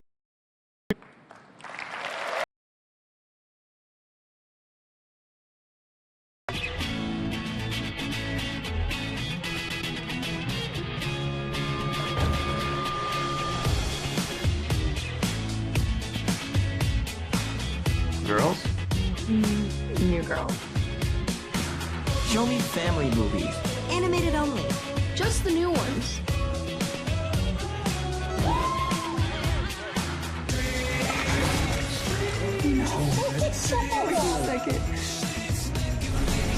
Comedies with Jason Bateman. The Jason Bourne movies. Anything with Jason Schwartzman. Spit out the gum, sister. In fact, everybody. Wow. Let's play Asphalt 8. Beat sports.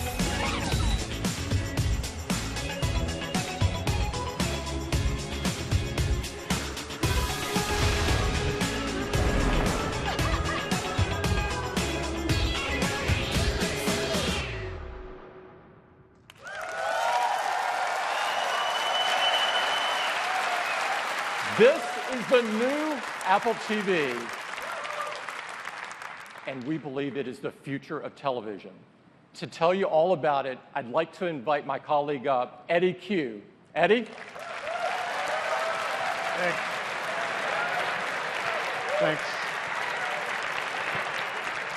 Thanks, Tim. The new Apple TV starts with a powerful set-top box and a revolutionary remote. It's got an incredible new user interface. It's built on a modern OS. With an iPhone, you interact directly on the screen, and we wanted to bring the same connected experience to your television, even though it's across the room. And to do that, it starts with voice and with touch. The new remote has a glass touch surface across the top that makes it both fluid and precise to move around. We have a great touch experience, and you can easily glide across a set of movies, and when you see one you like, you just stop and it's right there. Now, sometimes it's better to interact with your television using your voice. And the Siri remote does exactly that. You hold down the Siri button and you ask for something. Show me funny TV shows. Siri gives you a list of comedies.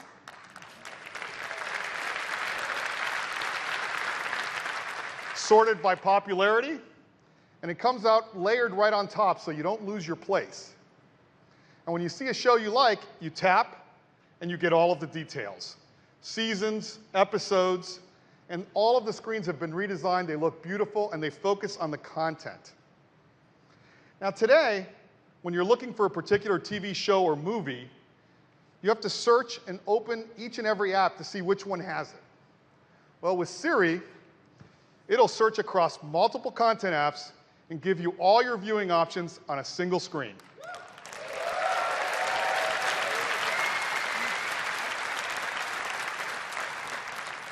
It's really cool, and Siri will search iTunes, Netflix, Hulu, HBO, and Showtime. And we'll be adding even more over time. Now, to give you a closer look at the new Apple TV, I'd like to invite up Jen Foles from the Apple TV team to give you a demo. Thanks, Eddie. Hey, guys. I'm really excited to be the very first one to show you the new Apple TV, starting off with our gorgeous new screensavers. It looks like a photo, right? But do you see the cars moving? Let's look at another one. This is all high-def video that we've shot exclusively for Apple TV. Each slow-motion shot reveals the scene in a way that is truly captivating.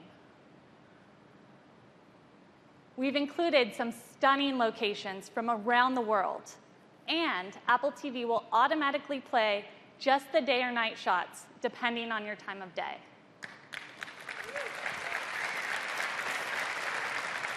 Okay, now let's dive in by pressing the home button.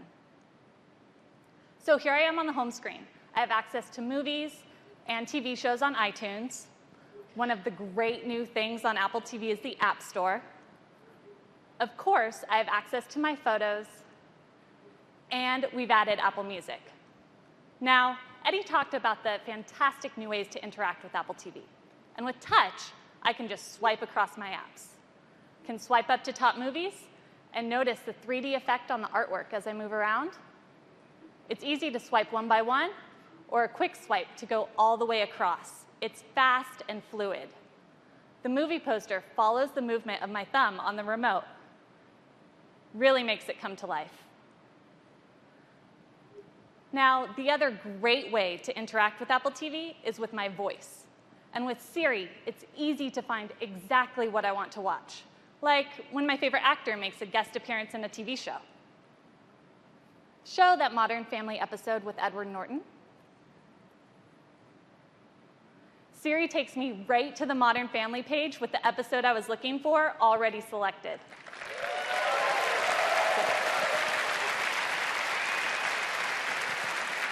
I just click to play.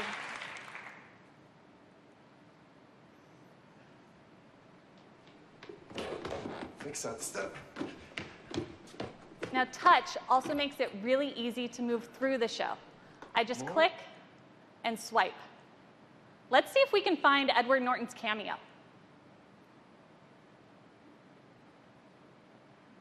Oh, I think I saw him. Oh, yeah, there he is. Oh, come on, man. She's not your sister. Give her a proper snow. I can use Siri during playback as well. Oh. Skip ahead 7 minutes.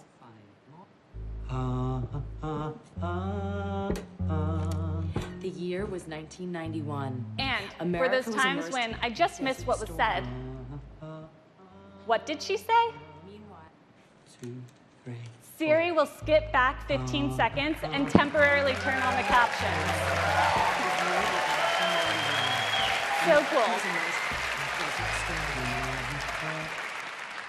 Okay, back on the home screen. Siri's also really great in helping me find something to watch, even when I'm not sure what it is. Show me some action movies.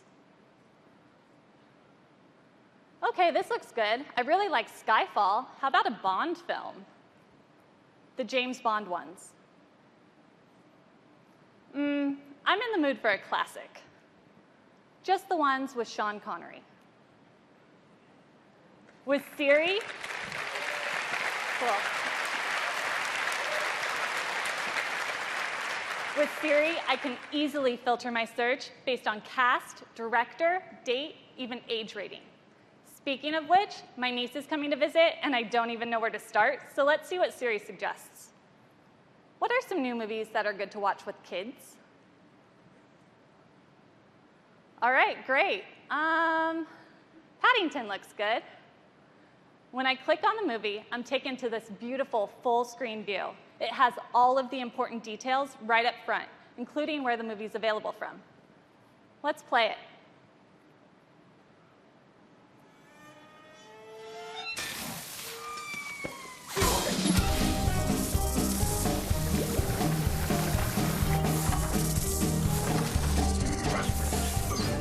This looks great.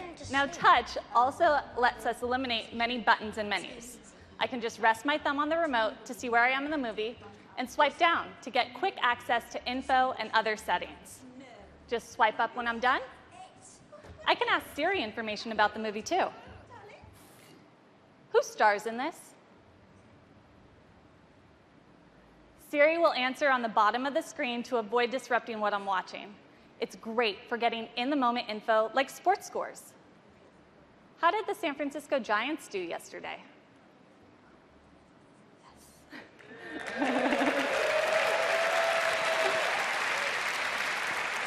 I can also ask about the weather. What's the weather like in Juneau, Alaska? Okay, looks pretty good, but if I want more details, I can just swipe up. Siri will automatically pause the movie in the background and give me more information about the weather. And we've taken the beautiful animations from iOS and adapted them for the TV, so they're going to look stunning. It's super easy to switch between apps on Apple TV. Open Music. I'm taken right to Apple Music, and let's browse for you. This playlist looks really good. So you probably wouldn't have guessed it, but I'm actually quite a metalhead, and this is one of my favorite bands. All right, just a click of the home button, and I'm back on the home screen. That was just a quick glimpse at the new Apple TV. Thanks.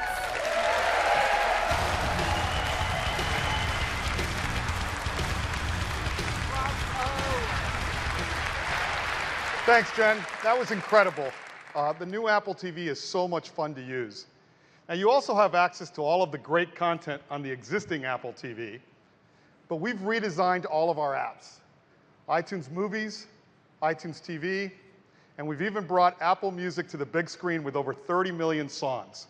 Playlists and albums recommended just for you. Listen to the latest releases. Play curated radio stations, including the critically acclaimed Beats One, and of course, access to your full music library, all from the comfort of your couch. But as we've said, the future of TV is apps. Now, apps have changed what we expect from and do on our iPhones and iPads, and we think it's going to do the same thing for television. We're introducing a brand new operating system for your Apple TV called tvOS. It's based on iOS and built for the living room. And developers are going to love it because it's really easy to create apps. They use familiar tools like Xcode, and they have access to great iOS technologies like Metal, Game Center, UIKit, and CloudKit. And with over 11 million developers, we can't wait to see what apps they bring to the big screen. Now, we've given some developers early access, and I'd like to show you some of the cool new apps that they're working on. Great custom experiences from content apps like Netflix. Beautiful imagery and a great UI from HBO. Primetime television shows from Hulu.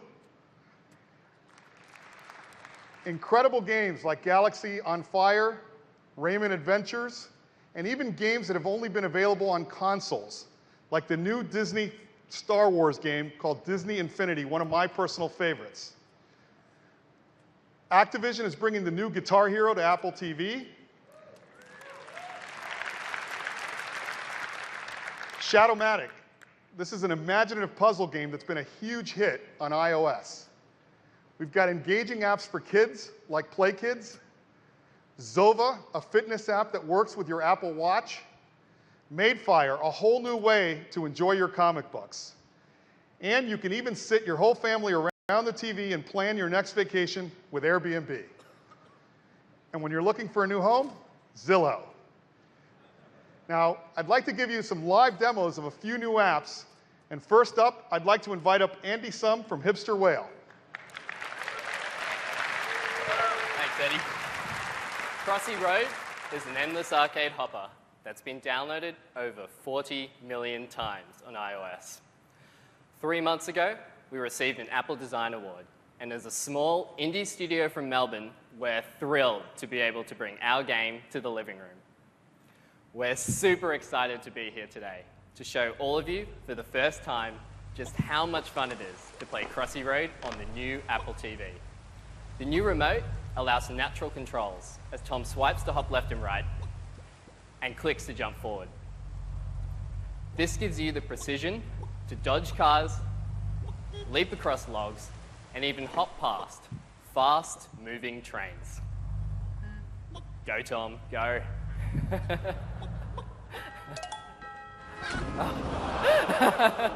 Or not. We've still included all the hilarious characters you know and love, like Chicken, Mallard, Emo Goose, and Giddy Goat. But every day, we hear stories of players laughing together with Crossy Road.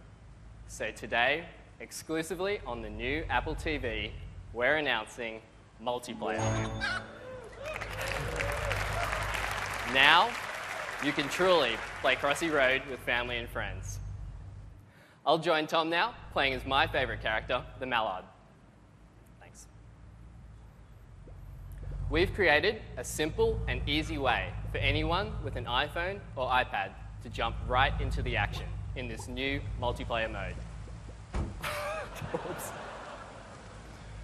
Cooperative play allows the best Crossy Road players to help out those who are new to the game. Thanks, Tom. As long as one of you is still hopping along, the team will continue to rack up points.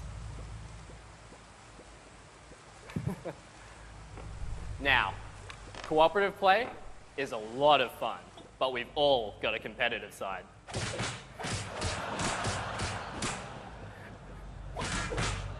And this is where Crossy Road on the new Apple TV really shines.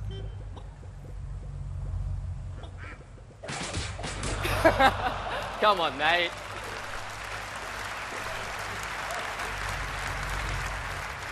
It's just so much fun to push and block your friends.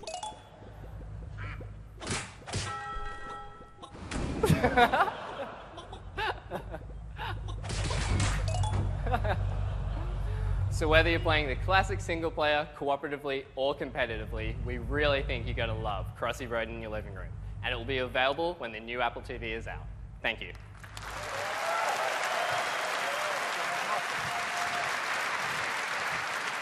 Thanks.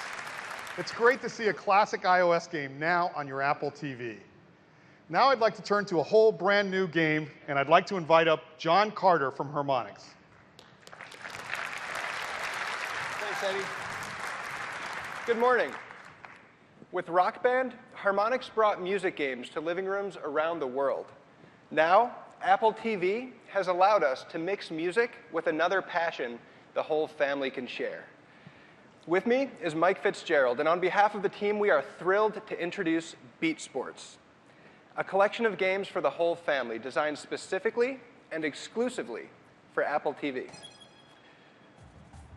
All right, this guy here is Throwbot. Watch how Mike hits his rhythmic pitches by actually swinging the remote. The better his timing, the higher his score. Harmonix games let everyone interact with music, regardless of your musical background. And the new remote makes that interaction more intuitive than it's ever been. Beat Sports combines the joy of hitting balls with the joy of hitting notes. It's simple to get the hang of, with a beautifully animated cast of creatures that will keep you smiling, even as we ramp up the difficulty. Now, Mike swings to hit, but also taps on the touch surface to move our hero, Lil Slugger, left and right. Beat Sports will make you fall in love with the new remote. You'll swing, swipe, tap, and click to help Lil dominate her alien adversaries. All right, now this here is Big Bouse. His rhythms tend to get really tricky, so let's see if Mike can take the heat.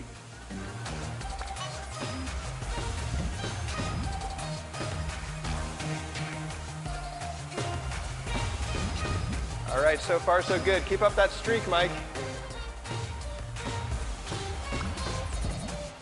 All right, this looks serious.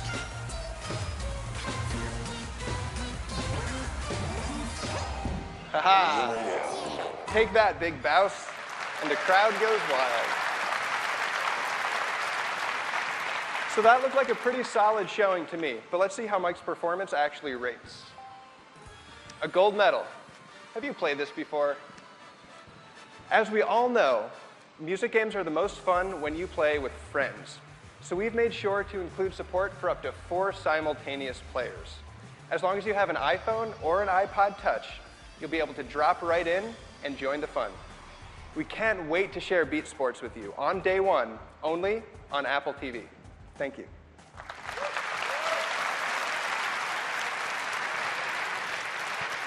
Thanks. Now that looks like a lot of fun. But what about shopping on your couch? For that, I'd like to invite up Michelle Peluso from Gilt.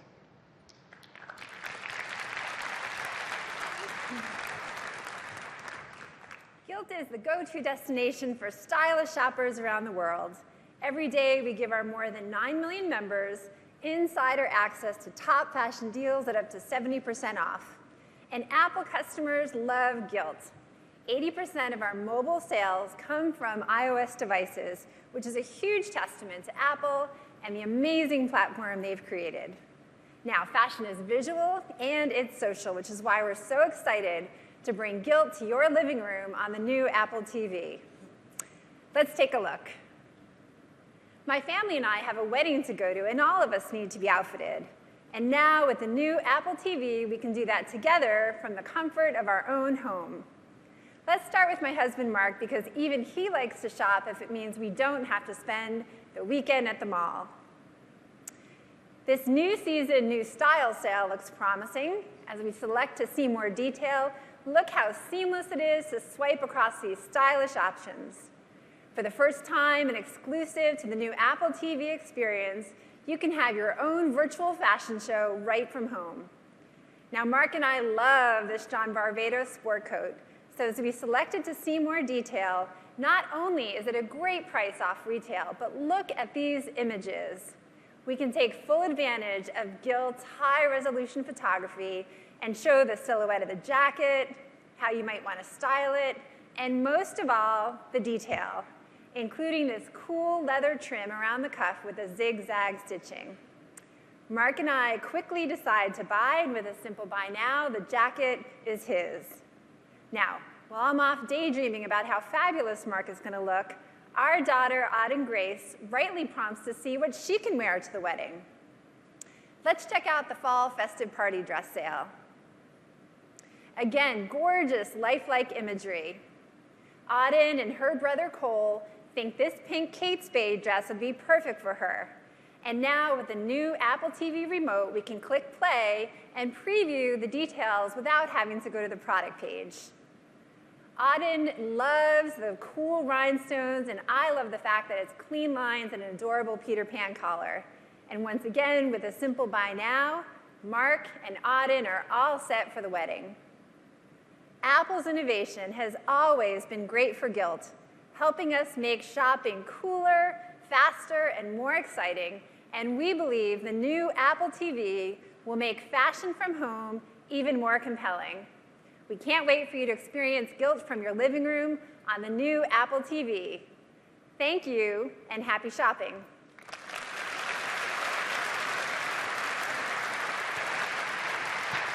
Thanks. Clearly, that's going to be a big hit in my house. Next, I'd like to show you something that's really going to change the way you watch television. And for that, I'd like to bring up Chad Evans from Major League Baseball. Thank you. We're incredibly excited to be here today to share our vision for how Apple TV can enhance the way fans experience live sports. This is my favorite part of the baseball season. It's the pennant races, and teams are battling it out to see who will make the postseason. And we think Apple TV is a fantastic way to follow all the action.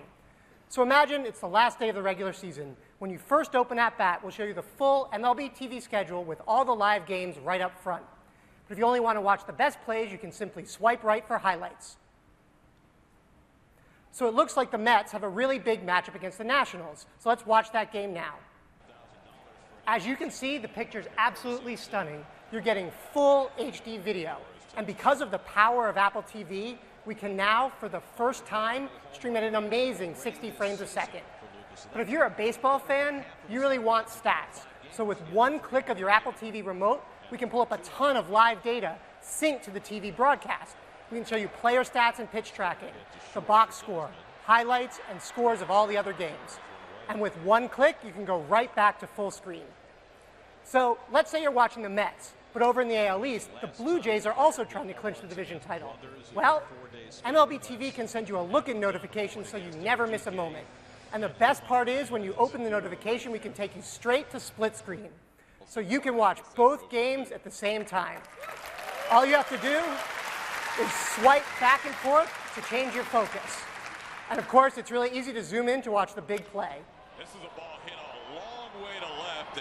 Jesus goes back and looks up. This is on So that's MLB.com at bat for Apple TV. And by the way, if you're a hockey fan, we'll be launching NHL Game Center Live for Apple TV in 2016. Thank you.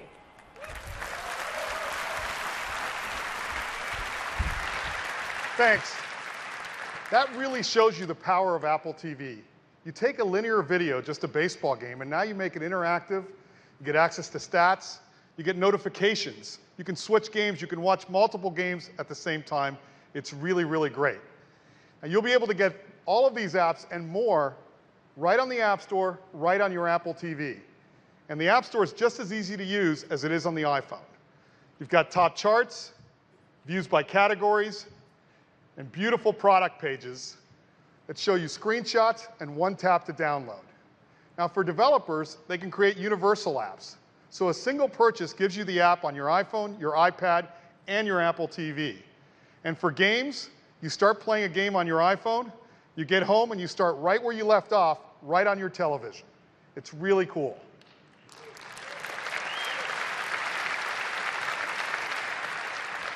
Now that's apps. Let's take a look at the powerful hardware that makes this happen. This is the fastest Apple TV we've ever done. It's got a 64-bit A chip. It's got all the latest wireless technologies, and it's just 10 millimeters taller. On the back, you've got power, HDMI, and Ethernet. And of course, it comes with the new Siri remote. Now it communicates via Bluetooth, so there's no need to point the remote at the Apple TV box. It'll even control, I like that too. It'll even control your TV's volume. So this is the only remote you need. It'll even turn the TV on or your AV receiver on and switch the inputs via CEC. It's got a built-in accelerometer and gyroscope, and it lasts for a full 3 months on a single charge with typical use. And when you need to recharge it, there's a lightning connector right on the bottom.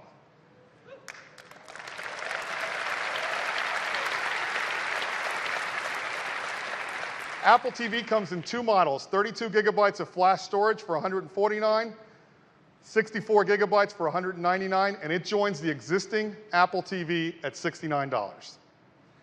Now in addition, we are really thrilled to announce that tvOS is available for developers today.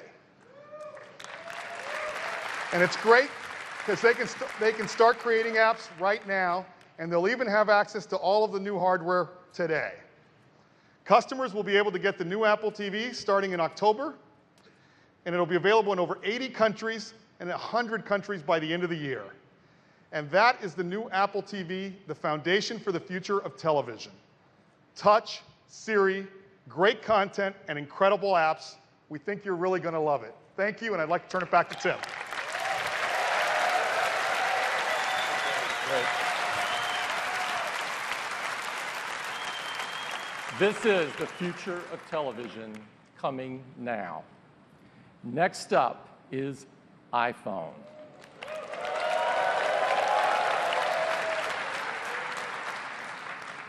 iPhone has been embraced by customers around the world, and it's growing by leaps and bounds, not only in the United States, but in all corners of the planet, from India to Turkey to Spain.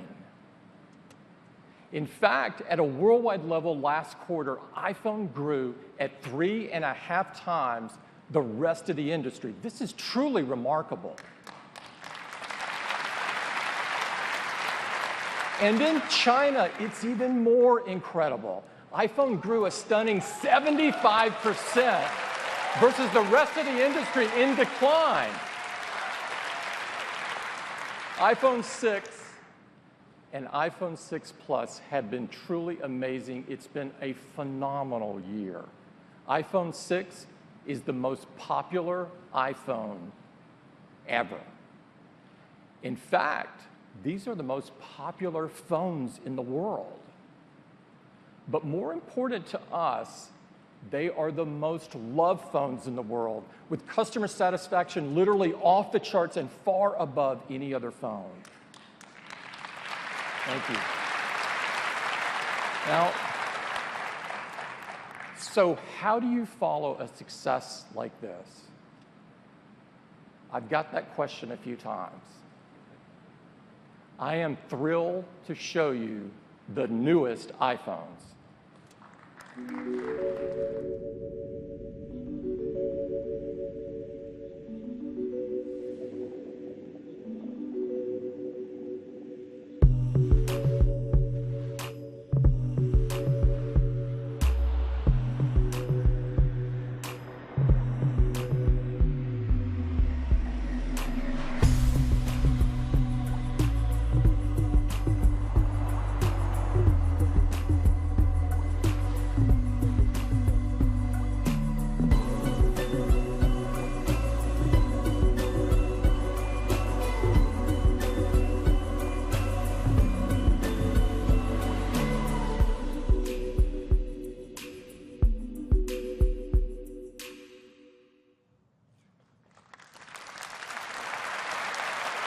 Introducing the iPhone 6s and the iPhone 6s Plus. We are driven to innovate at Apple. You've seen that all morning. And no product is more about innovation than the iPhone. From the very start, the iPhone has been about bringing innovations that are really important in people's daily lives. And as a result, iPhone has changed the world. What we have to show you today is really awesome. And while they may look familiar, we have changed everything about these new iPhones. The team has worked incredibly hard to deliver new capabilities that are truly meaningful in our lives. The iPhones you are about to see are the most advanced iPhones ever. And in fact, they are the most advanced smartphones in the world. To walk you through them, I'd like to invite Phil back up to the stage. Phil?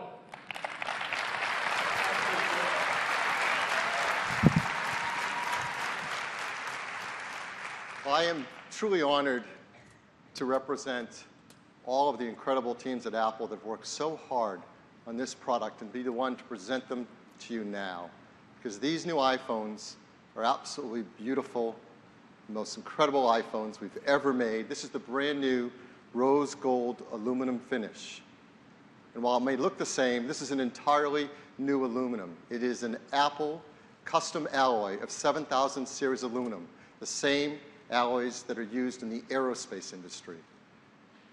The new iPhone 6s comes in 4 metal finishes: silver, gold, space gray, and the new rose gold. And it comes in 2 sizes: the iPhone 6s with its 4.7-inch Retina display, and the 6s Plus with its 5.5-inch Retina display. And those displays are covered by a brand new glass that's the strongest in the industry. It's made with a dual ion exchange process, and they're incredibly durable. Perhaps the most profound feature iPhone has ever brought to the world is multi-touch. Right? Multi-touch has changed how we interact with our devices. It taught us about pinch and zoom and swipe. And it's truly a profound innovation. So our team's been hard at work trying to imagine how you take multi-touch to the next generation and further deliver a new experience that's just as profound as the first multi-touch. And they've really done it. It's called 3D Touch. 3D Touch is a tremendous breakthrough in interacting with our devices. We have a great video to introduce it to you now. With iPhone and multi-touch, we introduced a whole new way to interact with technology. Tapping, swiping, and pinching have forever changed the way we navigate and experience our digital world. Until now, these gestures have been defined by a singular plane in 2-dimensional space. For iPhone 6s and 6s Plus, we're introducing an entirely new interaction and a whole new dimension to the way you experience your iPhone.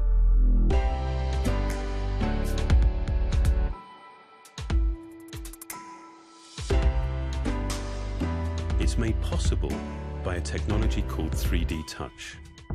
This is the next generation of multi-touch.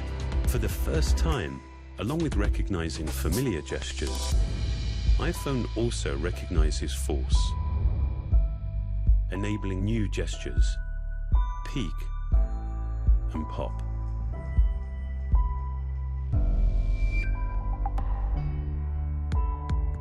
.3D Touch works on the home screen, giving you shortcuts to the things you do frequently. It also works inside applications themselves. Press lightly, and it gives you a peek at the content. Continue pressing, and it pops you into the content itself. Sensors embedded in the display read how hard you're pressing and react in a smooth, linear way.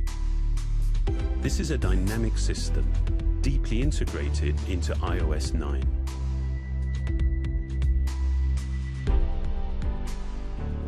you can dip in and out of where you are without losing a sense of your context. It provides distinct, tactile feedback for your actions, letting you know exactly what you've done and what to expect. While the way that you use 3D Touch is simple, the engineering behind it is some of our most advanced. At its heart are capacitive sensors integrated into the backlight of the Retina HD display. With each press, these sensors measure microscopic changes in the distance between the cover glass and the backlight. These measurements are then combined with signals from the touch sensor and accelerometer to provide fast, accurate, and continuous response to finger pressure. For a truly communicative experience, we had to develop a more precise level of haptic feedback.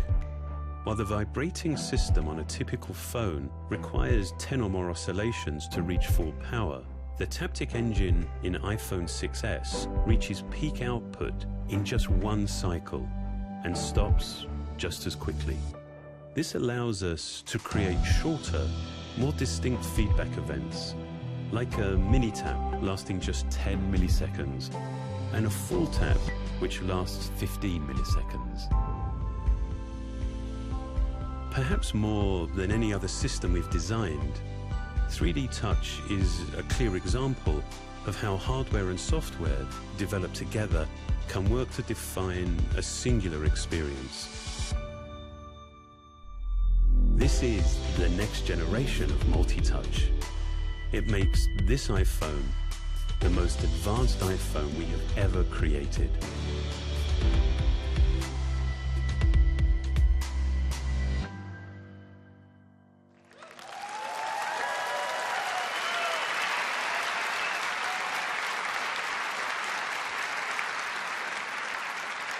This is unlike any experience you've ever seen in a smartphone, and it took a unique collaboration between our hardware, our software, and design teams to make an experience this profound and new. And now I'd like to give you your very first live demonstration of 3D Touch in action. And to do so, I'd like to invite up none other than our Senior Vice President of Software Engineering, Craig Federici, to give you a demo. Craig? Hey, everybody.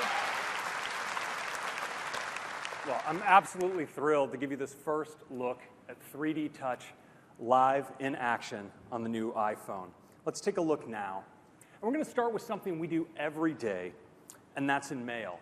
Now, in the past, in mail, if I had a message like this one at the top that I wanted to get a little bit better look at, I'd tap in like this. I might take a look and realize, no, this isn't something I want to deal with now. So I'd maybe bring up a sheet, mark it as unread, and go back. So I do a lot of in and out, in and out. Well, with 3D Touch, we don't need to do this anymore. So now I can just apply just a little bit of pressure like that and dive right into a message. Take a quick look, let go. I'm right back to where I started from. Now, sometimes I take a look at a message, I take that peek, get a good look at it, and realize I actually want to go deeper. So I press deeper, and I'm right in the message. I've popped in, and I can take a look just like always. Now, occasionally, I'll see a message like this. It looks like Dan Riccio says, check out my new Apple ride. Well, I've been hearing things about this on the internet, so I'm curious to see what we'll see here. I'll take a little peek, maybe make some news here today. Oh, exactly. Yeah, and so when I see a message like this, I might want to take action. Well, now I can just flick up and get to actions that easily. Or for common actions, I can just slide to the side to mark something as read, or in this case, send it on its way to the trash. So, of course, Force Touch or 3D Touch is integrated throughout the system in all the apps you use most. Let's take a look in Messages. Now, here, I've been having a conversation with a friend about an upcoming visit. Messages has spotted a time when she's coming into town. Well, now I can just peek on that time and see what's going on in my calendar, maybe even create an event. The phone also spotted that she sent me a flight number. Well, I can peek in on that. Look at that, I get details right on the incoming flight time. That's really convenient.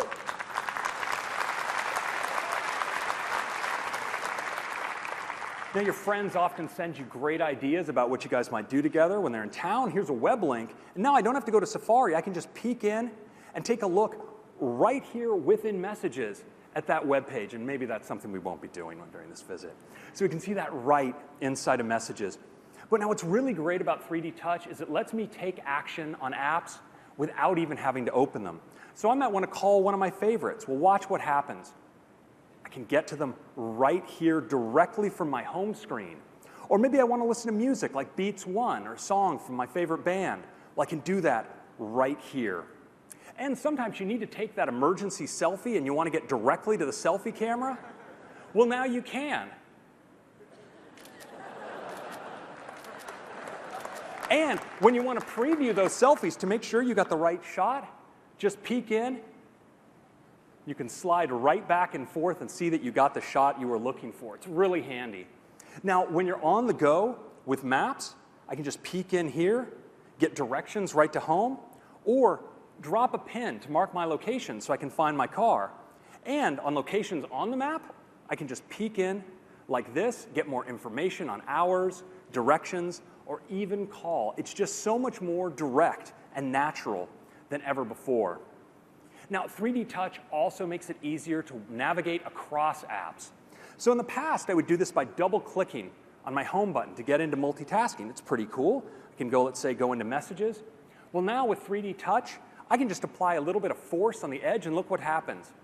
Go right into my applications, just like that. I can swipe across and pick an app, and if I want to go back to the previous app, in a single gesture, I can just swipe across between apps. It's totally epic.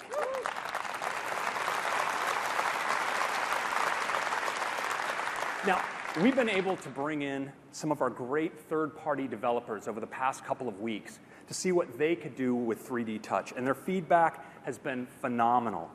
Dropbox makes it easier now right from your home screen to get at your recent documents or upload photos, search your Dropbox. On Facebook, I can update my status or check in right here from my home screen. With WeChat, I can take one of their site videos, just like this, and Instagram, now they've really gone to town. I can jump right in to my activity feed, and when I'm in here with these little picture thumbnails, well, of course, I can peek right in. If I want to favorite or like one, I can do it just like this.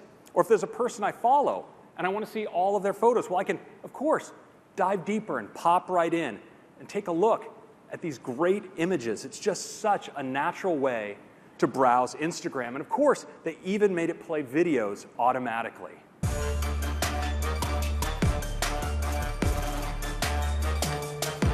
So no matter what you like to do with your phone, 3D Touch makes it better than ever. I think you're going to love it. Thank you very much.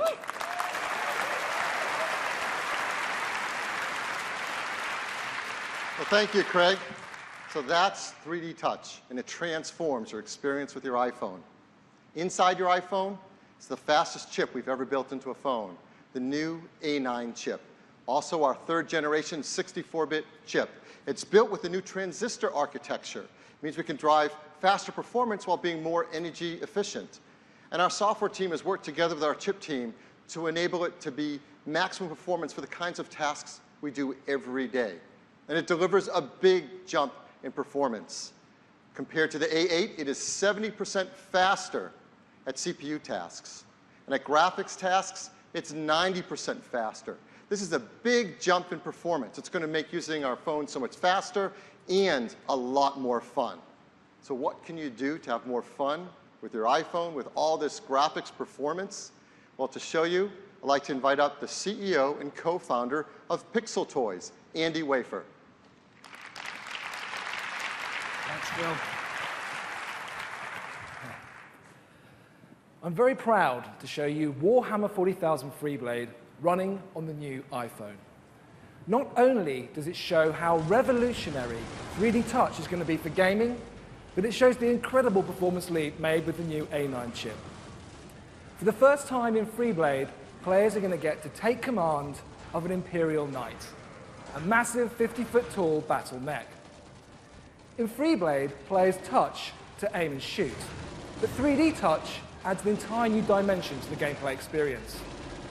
Now, players can press to smoothly zoom in or out, or press a little deeper to switch to a heavier weapon like this battle cannon, all without taking a finger off the screen. That's never been done before. We were also super excited to discover the incredible performance boost of these new devices. When we got our hands on them, we turned everything up to the max. We started by adding higher resolution textures. And then we added more particles. And then we realized we could do even more, so we kept going. We more than doubled the number of AI enemies. We added a huge number of additional destructible objects to the scene to create this more visceral, action-packed experience. We added a focus blur effect that's activated by the 3D touch.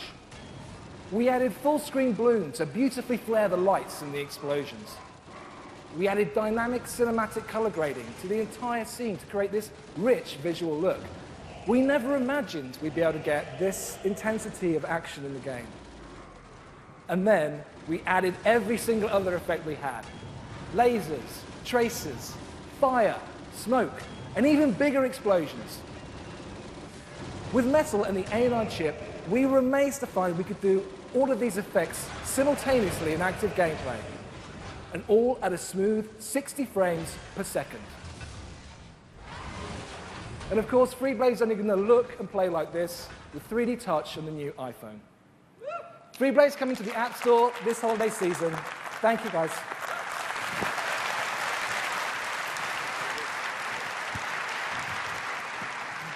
Well, if I don't know what shows that is the most advanced chip ever in a smartphone, I don't know what does. I mean, 3D battle mechs. So much fun. So the A9 has an incredible CPU for performance. It has incredible graphics. And we've also, for the first time, built in our motion coprocessor, M9, directly into the chip. This is the coprocessor that helps keep track of things like our health and fitness data throughout the day. And it is now able to be always on as it's integrated. This helps with other tasks as well. For example, we have our new Hey Siri feature. And with Hey Siri, whether you're plugged in or not, you can speak directly to your iPhone and ask Siri things like, hey Siri, what's it like being you? Hey Phil, hey Phil, hey Phil, hey Phil. There, that's kind of how it feels. Siri's definitely sassy. The new iPhone 6s includes a new second-generation Touch ID sensor. It's twice as fast, so it's so lightning quick now. When you touch it, you can't believe how quickly it recognizes your fingerprint. Perhaps the feature many of us love the most about our iPhones is the camera. It's an incredible camera, and our customers take stunning photographs with it, like this one. This is taken by a customer. Perhaps you've seen it outside in our World Gallery campaign. It's truly beautiful. But we've got a great camera in iPhone 6s and 6s Plus. And customers are going to love taking photos with it because it's now an all-new iSight camera. In fact, it's a 12-megapixel iSight camera. That's 50% more pixels than before, enabling a tremendous increase in detail in your photos. But as you know, many sensors, as you add pixels, you degrade image quality in important ways. And our team set a goal that we were not going to add pixels until we could do so without trading off the legendary image quality of the iSight camera. And they've done that. So how did we do it? Well, first, let's talk about the sensor. Let's go inside. Here is the iSight camera sensor. It's got 50% more pixels, and with that, 50% more focus pixels, so its autofocus is even faster and more accurate. Now, typically, when you're taking a picture, the light comes in, and the photons excite the photosensors. And as you pack the pixels closer together, there are artifacts. This is called crosstalk. You see the photodiodes there, and the colors bleeding between them. If they get too close, you get inaccurate color, you get noise in your images. And there are a number of techniques our team has worked on to help reduce that, to maintain image quality. For example, we've taken the color filters that sit above the photodiodes and moved them down on top of it. That helps. In addition, we've got great technology called deep trench isolation. If you take one thing away today, you'll tell people, I learned about deep trench isolation. It separates the photodiodes and helps to maintain very accurate and precise color. Well, the reality is we don't need to know any of this. All we have to know is that we can take even better pictures with an iPhone 6S and 6S Plus. As we do every time, we like to give our phones to great photographers to travel around the world and show us what can be done with these incredible eyesight cameras. So the photos we're going to show you now were taken with iPhone 6S and 6S Plus, and they have not been retouched in any way. This is just as they come out of the iPhone. These were taken in Iceland. One of the things you see, as our goal was, fantastic color. The skin tones are really accurate. The depth of field is incredible. This was also taken in Iceland. This is Hershey Mountain. Guess how it got its name? Now, what's important in this is the sky is a beautiful, rich sky. It has no noise in it that you can see, which is one of the artifacts you would get as you pack pixels closer together. There's a beautiful picture of the Blue Lagoon in Iceland. You might have guessed that's a lagoon, but can you guess what this is? It's amazing, painterly. This is a photo taken from a plane down onto a river delta system. The level of detail with the 12 megapixel sensor is fantastic. Here's another detailed photo. This is a photo over Manhattan. Again, tremendous improvement in the incredible detail of these photographs. Here's a really tough one. This was taken in a ferry in New York, and it's challenged by the fact they have both natural light and artificial light. Again, not retouched in any way, the iPhone 6S camera nails exposure and accurate color. It's beautiful. Here's a photo taken in Italy. The buildings are beautiful, and again, the sky rendered in very low noise. You get that beautiful salmon color just at sunset. Here's a photo taken in almost no light on a river in China. You can see incredible level of detail in the water despite there being almost no light. Here's a couple animal photos. Here's one of two East African crown cranes. Very cool. And last, this is a scarlet macaw. This is a bird with attitude. Its color is beautiful. The colors are exactly accurate. It nailed them. And as we zoom in, you can see the incredible level of detail and sharpness from that 12 megapixel sensor.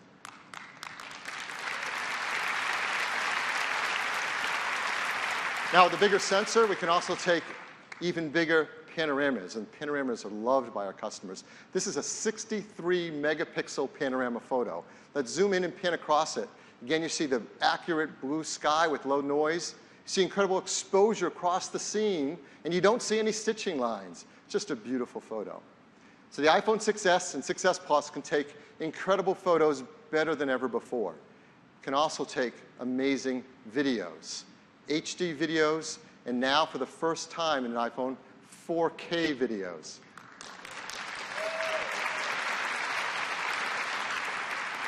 So what's a 4K video? Well, when you shoot your video, you get a higher degree of detail. In every frame, there are 8 million pixels.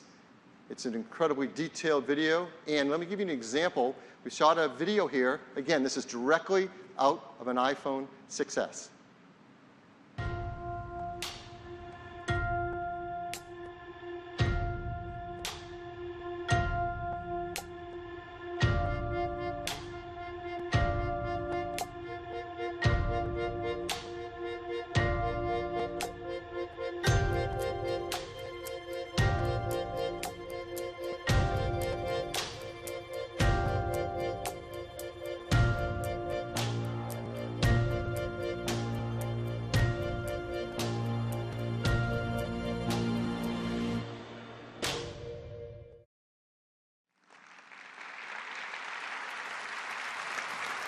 Now, what's truly remarkable is that video was shot on an iPhone 6S and edited in iMovie on that iPhone.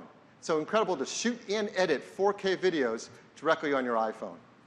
Along with the iSight camera, we have a new FaceTime camera. It's a 5 megapixel FaceTime HD camera. So you can take incredibly detailed selfies of you and your friends and their friends, and they'll all come out beautiful. As you know, on the back side with our iSight camera, we have a great flash, the best in the industry. It's called the True Tone Flash. And it takes flash pictures by matching the ambient light and giving you more accurate flashlighting color in your photos. We wanted to bring that technology to the front side for your FaceTime camera. And of course, we realized, well, wait a minute, we already have a beautiful big LED backlit display.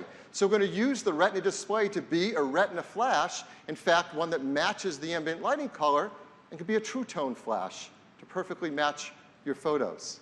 And this took some amazing engineering from the team. Not only do we match the colors, but inside, with the display chip, they've engineered it so that it will light up 3 times brighter when you need to use it for a flash. So in even very low light, you get incredible flash photos from your FaceTime camera. So that's the FaceTime and iSight cameras in the iPhone 6s and 6s Plus. And you're going to love taking photos with them. The one thing about the photos, if you look over time, the camera team has been doing remarkable work year after year. We're increasing the sensors to make them more capable, adding autofocus pixels. We're improving the lenses to be even more sharp and aligned and accurate. We've got incredible image processing that's faster and lower power, and on and on. Great features, auto HDR, burst mode, panoramas, on and on. And they all are in service of delivering one thing, a beautiful picture. And what are pictures? They're these magical moments just frozen in time that we can keep forever and share with our family and friends. And with iPhone 6s and 6s Plus, you can now take even more stunning photos. But what if we could do something more? The team's come up with something truly brilliant. What if you could press with 3D touch on your photos and this happened?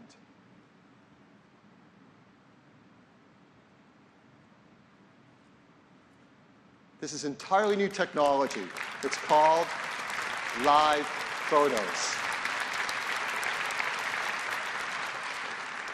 This is remarkable. We can take photos just as we're used to, like this beautiful panorama or beautiful outdoor scene, and then you press on it, and you see the waters ripple, reminding you of the moment you took the photo. Or you have a street scene, beautiful sunlight, you press on it, and the cars begin to move. And these live photos can have sound.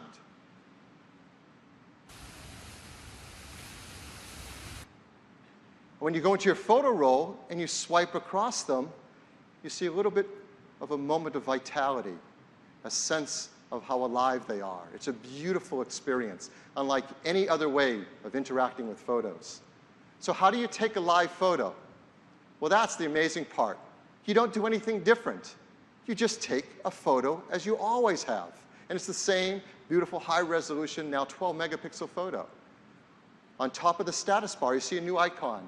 Those 3 concentric circles lit up yellow. By default, it's on. You just take pictures, and now they're live photos. And when you're taking them, you get a small little indication that it's live, because it'll capture 1.5 seconds on either side of the photo. These are still photos. They're not videos.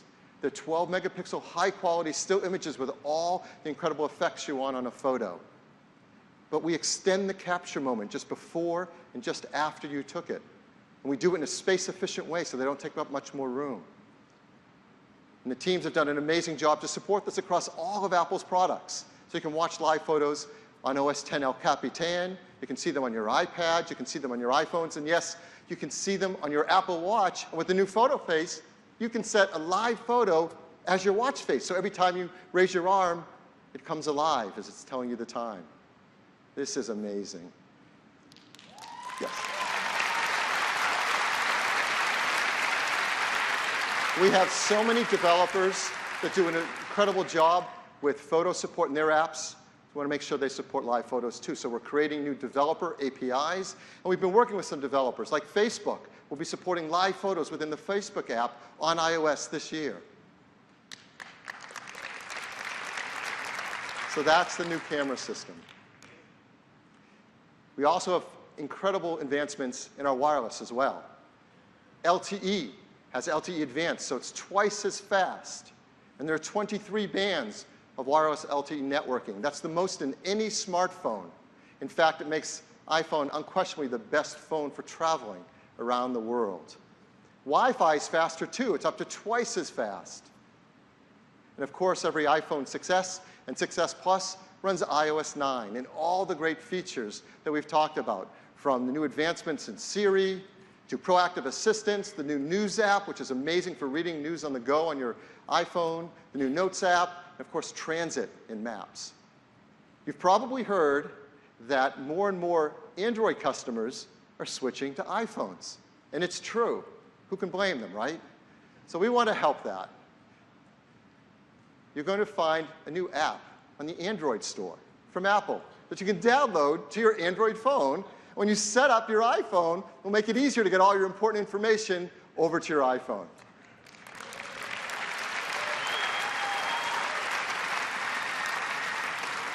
It's the neighborly thing to do, right?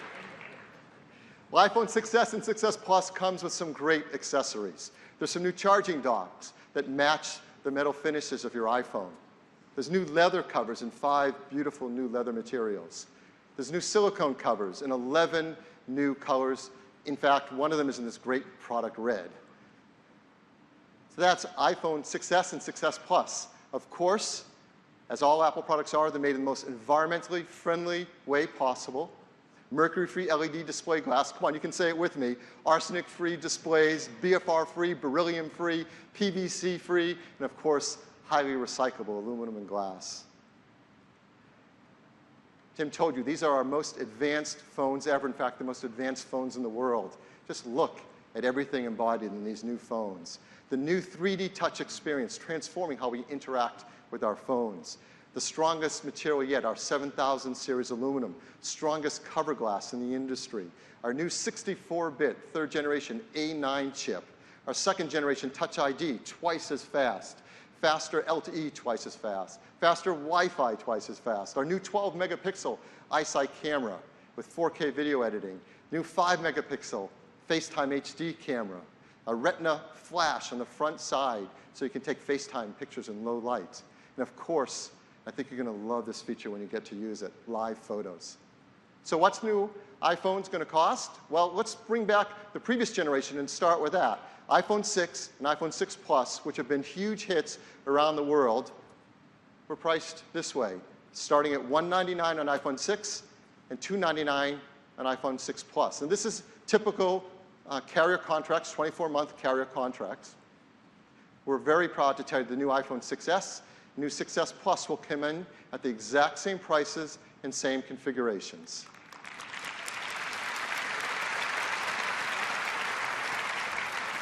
And now this is how our lineup will look. iPhone 5s moves down to become the entry-level iPhone, available on 24-month contracts for free. iPhone 6 and 6 Plus are going to be $100 less expensive. We think there are a lot of customers that are going to be very excited about this. And the 6s and 6s Plus take their place at the top end of the line. Now, as we know, many customers now are not buying their phones on a 24-month contract.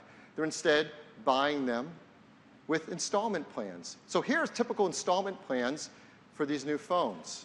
As you can see, and they will vary by carrier, prices begin as low as $19 a month and go up to $31 a month. So the simple truth is, on an installment plan, any iPhone you want is pretty affordable.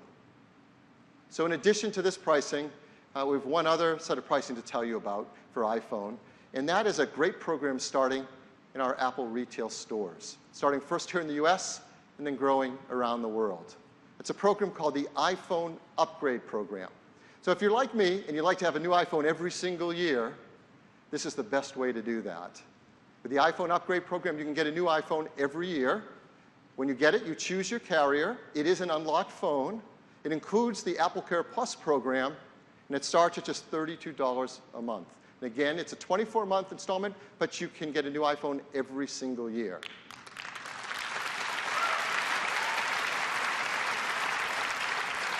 So when can you get the new iPhone 6s and 6s Plus? Well, you can pre-order starting this Saturday, September 12th. And then it'll be available in just 2 weeks, September 25th, in the following countries: Australia, Canada, China, France, Germany, Hong Kong, Japan, New Zealand, Puerto Rico, Singapore, the United Kingdom, and of course, the United States. By the end of this year, we'll have rolled out iPhones 6s and 6s Plus in over 130 countries with over 400 carrier partners. We're also going to want to run iOS 9 on all of our devices. So I'm very happy to tell you that it will become available just next week on September 16th.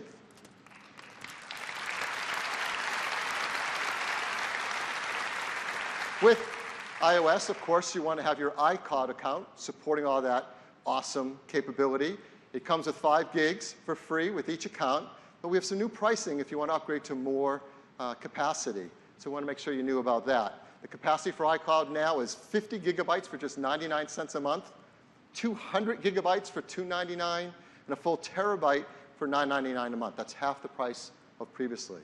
So that is all the great news on the new iPhones. Back to Tim. Thanks, Phil. These new iPhones are truly the most advanced iPhones we've ever created. And we're so proud of them. We want to tell the world about them. And to do that, we've made an ad. I'd love to show it to you. This is iPhone 6s. Not much has changed, except it responds to the pressure of your finger. So you can peek into stuff. And pop stuff open, which changes how you play a song. Read a text. Read an email. Read the news. Wait, you read the news? Yep. Of course you do. Now you can change apps like this, pay at more places like this, and the new color looks like this. It's rose gold, it's awesome. And Siri is more helpful than ever. Hey Siri, show me photos of tortellini. Here are some images of tortellini. Maybe get takeout? The camera shoots 4K video now, which changes how your movies look. Nice. Even selfies have changed. Now your screen is the flash. That's gonna get like 1 million likes. Thanks. Actually, photos themselves have changed. They move now. You just touch them. So yeah, that's what's changed.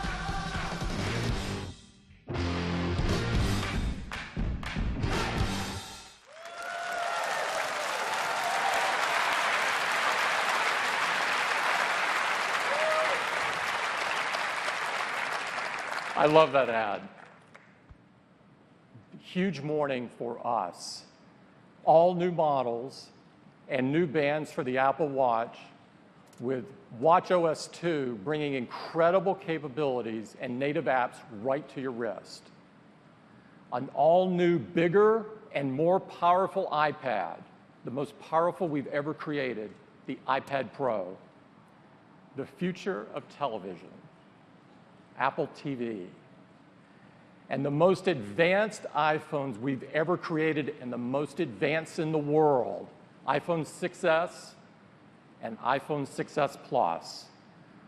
We've got 2 great hands-on experiences for you today to look at all of these amazing products. Make sure that you go to both of them. They're quite different, and you'll miss something if you don't go to both. I'd like to take a minute and recognize everyone from Apple who worked so hard on delivering all of the great things you've seen this morning. Please stand up. I am applauding you.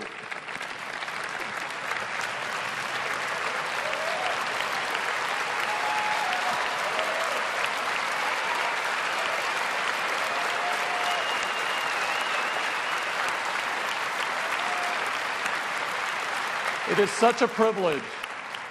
It is such a privilege to work with this team that commit themselves to doing the best work of their lives to make other people's lives better. Now, before we go, since we're in a legendary music venue, we thought it would be only appropriate to close with a sensational music act. We have one of my absolute favorite bands here. They're wrapping up a successful world tour that included 43 countries.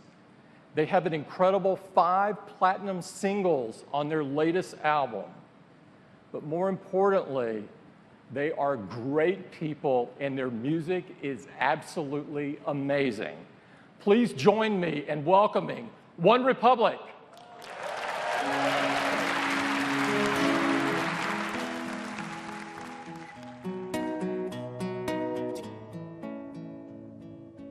Lately, I've been losing sleep, dreaming about the things that we could be. Baby, I've been praying hard. Say no more counting dollars, we'll be counting stars. Yeah, we'll be counting stars.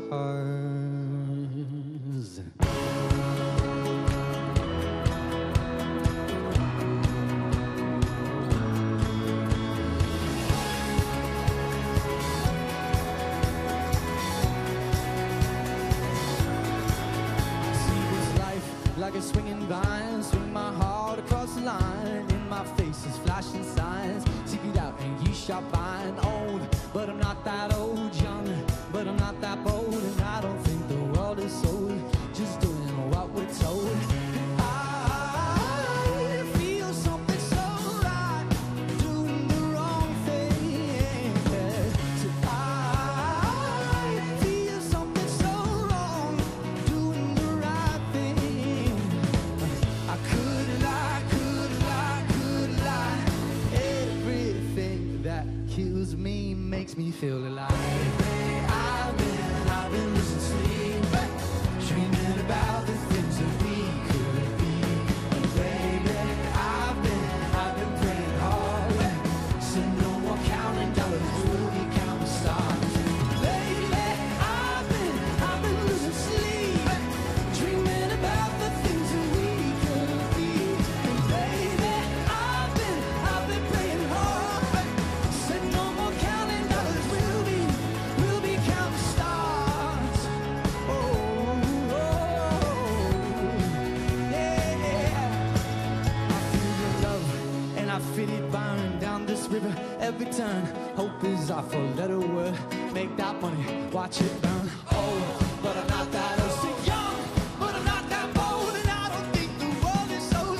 Just doing what we're told, and I feel something so wrong, doing the right thing. Oh, I could lie, could lie, could lie. Everything that surrounds me makes me wanna fly. I've been losing sleep.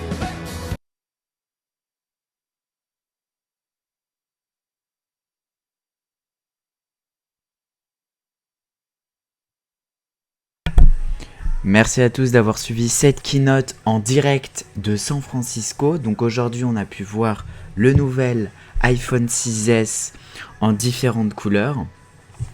Donc c'était plutôt pas mal. La qualité de l'image a été pas de très bonne qualité parce que j'ai préféré baisser la qualité et ne pas avoir de problème que ça s'arrête. Donc voilà. J'espère que ce live vous a plu. On en refera un dès qu'il y aura un nouveau live, que ce soit de Google, Apple ou d'autres constructeurs, et que j'ai la chance de pouvoir vous le retransmettre. Donc voilà. La keynote est bientôt terminée. Enfin, elle est terminée. Là, il y a One Republic qui chante. Donc, il y a eu l'iPad Pro qui est sorti donc, dans cette keynote. Donc, Apple a présenté ce nouvel iPad qui, avec plus d'autonomie, une batterie plus importante, le nouvel iPhone 6S avec 3D Touch, et ensuite ils ont présenté l'Apple TV et voilà. Si vous avez des réactions, n'hésitez pas sur YouTube. Alors je vais prendre mon ordi afin de vous répondre rapidement à quelques questions.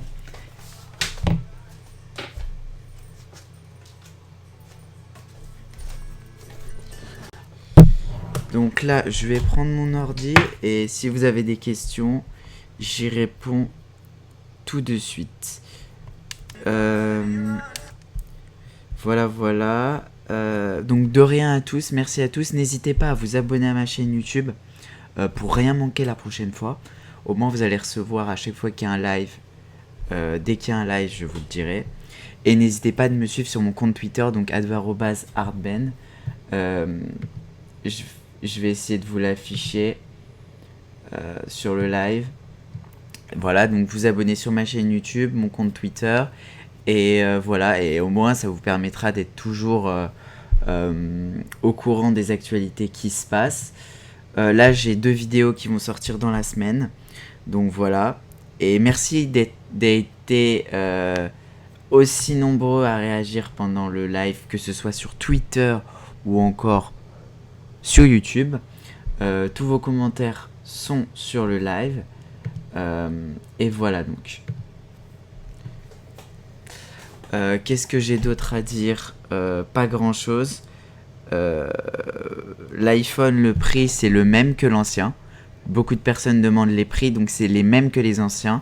Ils n'ont pas bougé sur les prix. Donc les prix qui vous ont été présentés, c'était des prix en dollars, mais c'est en euros que Apple les mettra. Donc voilà. Pour ce qui est des prix, Si vous avez d'autres questions, n'hésitez pas dans les commentaires YouTube. Je réponds rapidement à vos questions.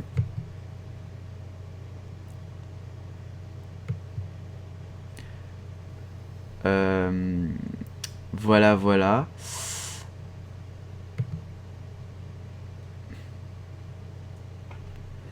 Et donc voilà, je crois que c'est tout pour le moment. Qu'est-ce que j'avais d'autre à vous dire avant que j'arrête le live? Pas grand chose, là ils finissent le live. Donc si vous avez des questions, posez-les moi sur mon compte Twitter @artben et je répondrai à toutes vos questions, ou que ce soit sur le live YouTube. Je regarde un peu ce que j'ai. Pas beaucoup de questions. Donc voilà, Apple a présenté Force Touch sur le iPhone 6S avec donc 3D Touch. Qu'est-ce qu'ils ont donc présenté Apple? L'iPad mini. L'iPad Pro, excusez-moi. tvOS, donc avec l'Apple TV. Et donc voilà ce qu'Apple a pu présenter durant ce live. Ensuite, on a eu quoi d'autre? Ben voilà, c'est tout, on a eu que ça. Et après, donc, iOS 9, pour ceux qui me demandaient tout à l'heure. Retina Flash, en fait, c'est que l'écran, il va... Parce qu'il y a quelqu'un qui me pose la question, donc, en fait, Retina Flash, c'est que l'écran de votre iPhone, il va s'allumer. Je ne sais pas si vous avez Snapchat. Et ça va faire un éclairage pour prendre votre photo quand il fait nuit. Donc, ça va faire un éclairage de l'écran. Voilà, donc c'est juste ça, Retina Flash. Voilà. Donc voilà. Et donc l'iOS 9, pour ceux qui me demandaient, il sort le 9 septembre 2015. Non, le 16 septembre 2015, l'iOS 9. Et voilà. Bah c'est plutôt pas mal le flash avec l'écran. Parce que des fois, quand il fait nuit, c'est un peu galère. Mais je pense que la qualité, elle va être vraiment mauvaise. Donc au final, c'est un peu moyen.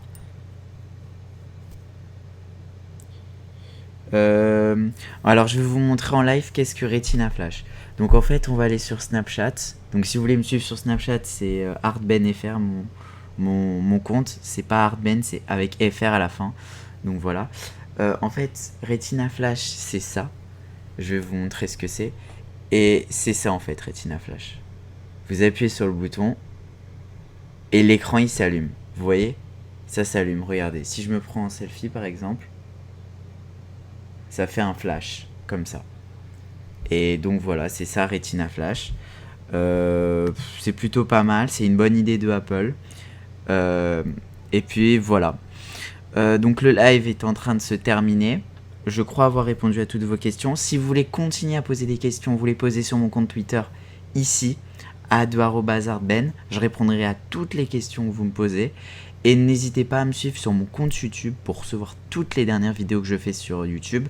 Là, je vais en lancer dans la semaine beaucoup de vidéos. Donc avec Parrot, je vais faire plein de vidéos. Donc restez bien connectés sur Internet. Et dès qu'il y aura un autre live, on refera un live.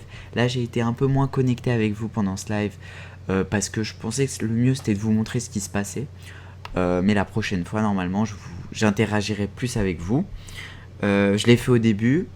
Je l'ai fait à la fin, donc j'espère que ça vous a bien plu. N'hésitez pas à me suivre sur Snapchat, puisqu'il y a la fonction un peu Retina Flash, donc avec le flash. Et puis voilà, donc mon Snapchat, pour ceux qui me demandent dans les commentaires, c'est artbenfr, donc ARTBENFR.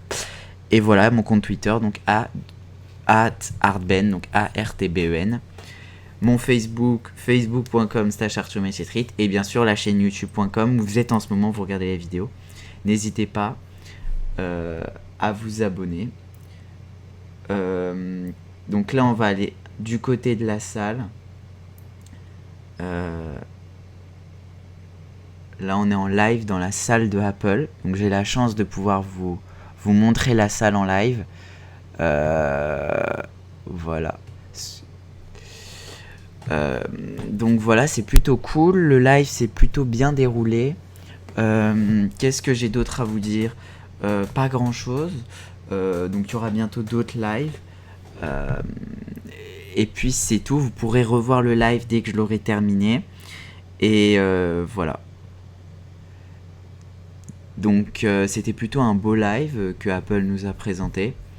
Et on espère qu'il y en aura d'autres rapidement, histoire de refaire une présentation sur la chaîne. Qu'est-ce que j'ai d'autre à vous dire à part ça? Je crois que c'est tout. C'était un live qui était, ma foi, plutôt sympa. On a eu des actualités. Voilà. J'ai plus trop de choses à vous dire. Merci à tous ceux qui me remercient dans les commentaires, ça me fait vraiment plaisir parce que ce live ça m'a pris à peu près 3-4 heures à le préparer, donc c'est plutôt beaucoup de temps. J'ai dû bloquer ma journée aujourd'hui pour faire ce live. Bien sûr il était en mauvaise qualité, je m'en excuse parce que j'étais obligé en fait, sinon vous l'aurez même pas vu, ça aurait bloqué toutes les 20 secondes. Donc là vous avez eu un son de qualité je pense, mais le live n'était pas de bonne qualité. La prochaine fois je vais essayer de faire un live avec l'image de qualité, contrairement à ce qui était présent aujourd'hui. Le son est de bonne qualité, mais je vais faire un focus sur l'image pour faire un live de plus bonne qualité, histoire de vous faire. Mais vous savez que c'est dur de faire un live, surtout j'ai un matériel qui est assez moyen. Donc pour faire du live, il faut vraiment beaucoup de choses. Et là déjà faire ça me prend beaucoup de matos pour créer ce live. Voilà tout. Merci à toi Patrick Patego qui m'a suivi pendant ce live et qui me remercie. Laurent Tu Tesla, Oftre, merci à tous ceux qui me suivent. Vous êtes vraiment gentils avec moi. Et on se retrouve très vite pour de nouvelles vidéos sur la chaîne YouTube Arthur Main Street, sur mon compte Twitter. Si vous avez des questions encore, je pourrai répondre, vous aider. Et n'hésitez pas à réagir sur la chaîne YouTube. Là, ce que je vais faire, c'est que je vais vous montrer, je vais vous remettre la keynote, histoire que vous voyez la fin de la keynote. Voilà, merci à tous. Au revoir et merci d'avoir suivi cette keynote.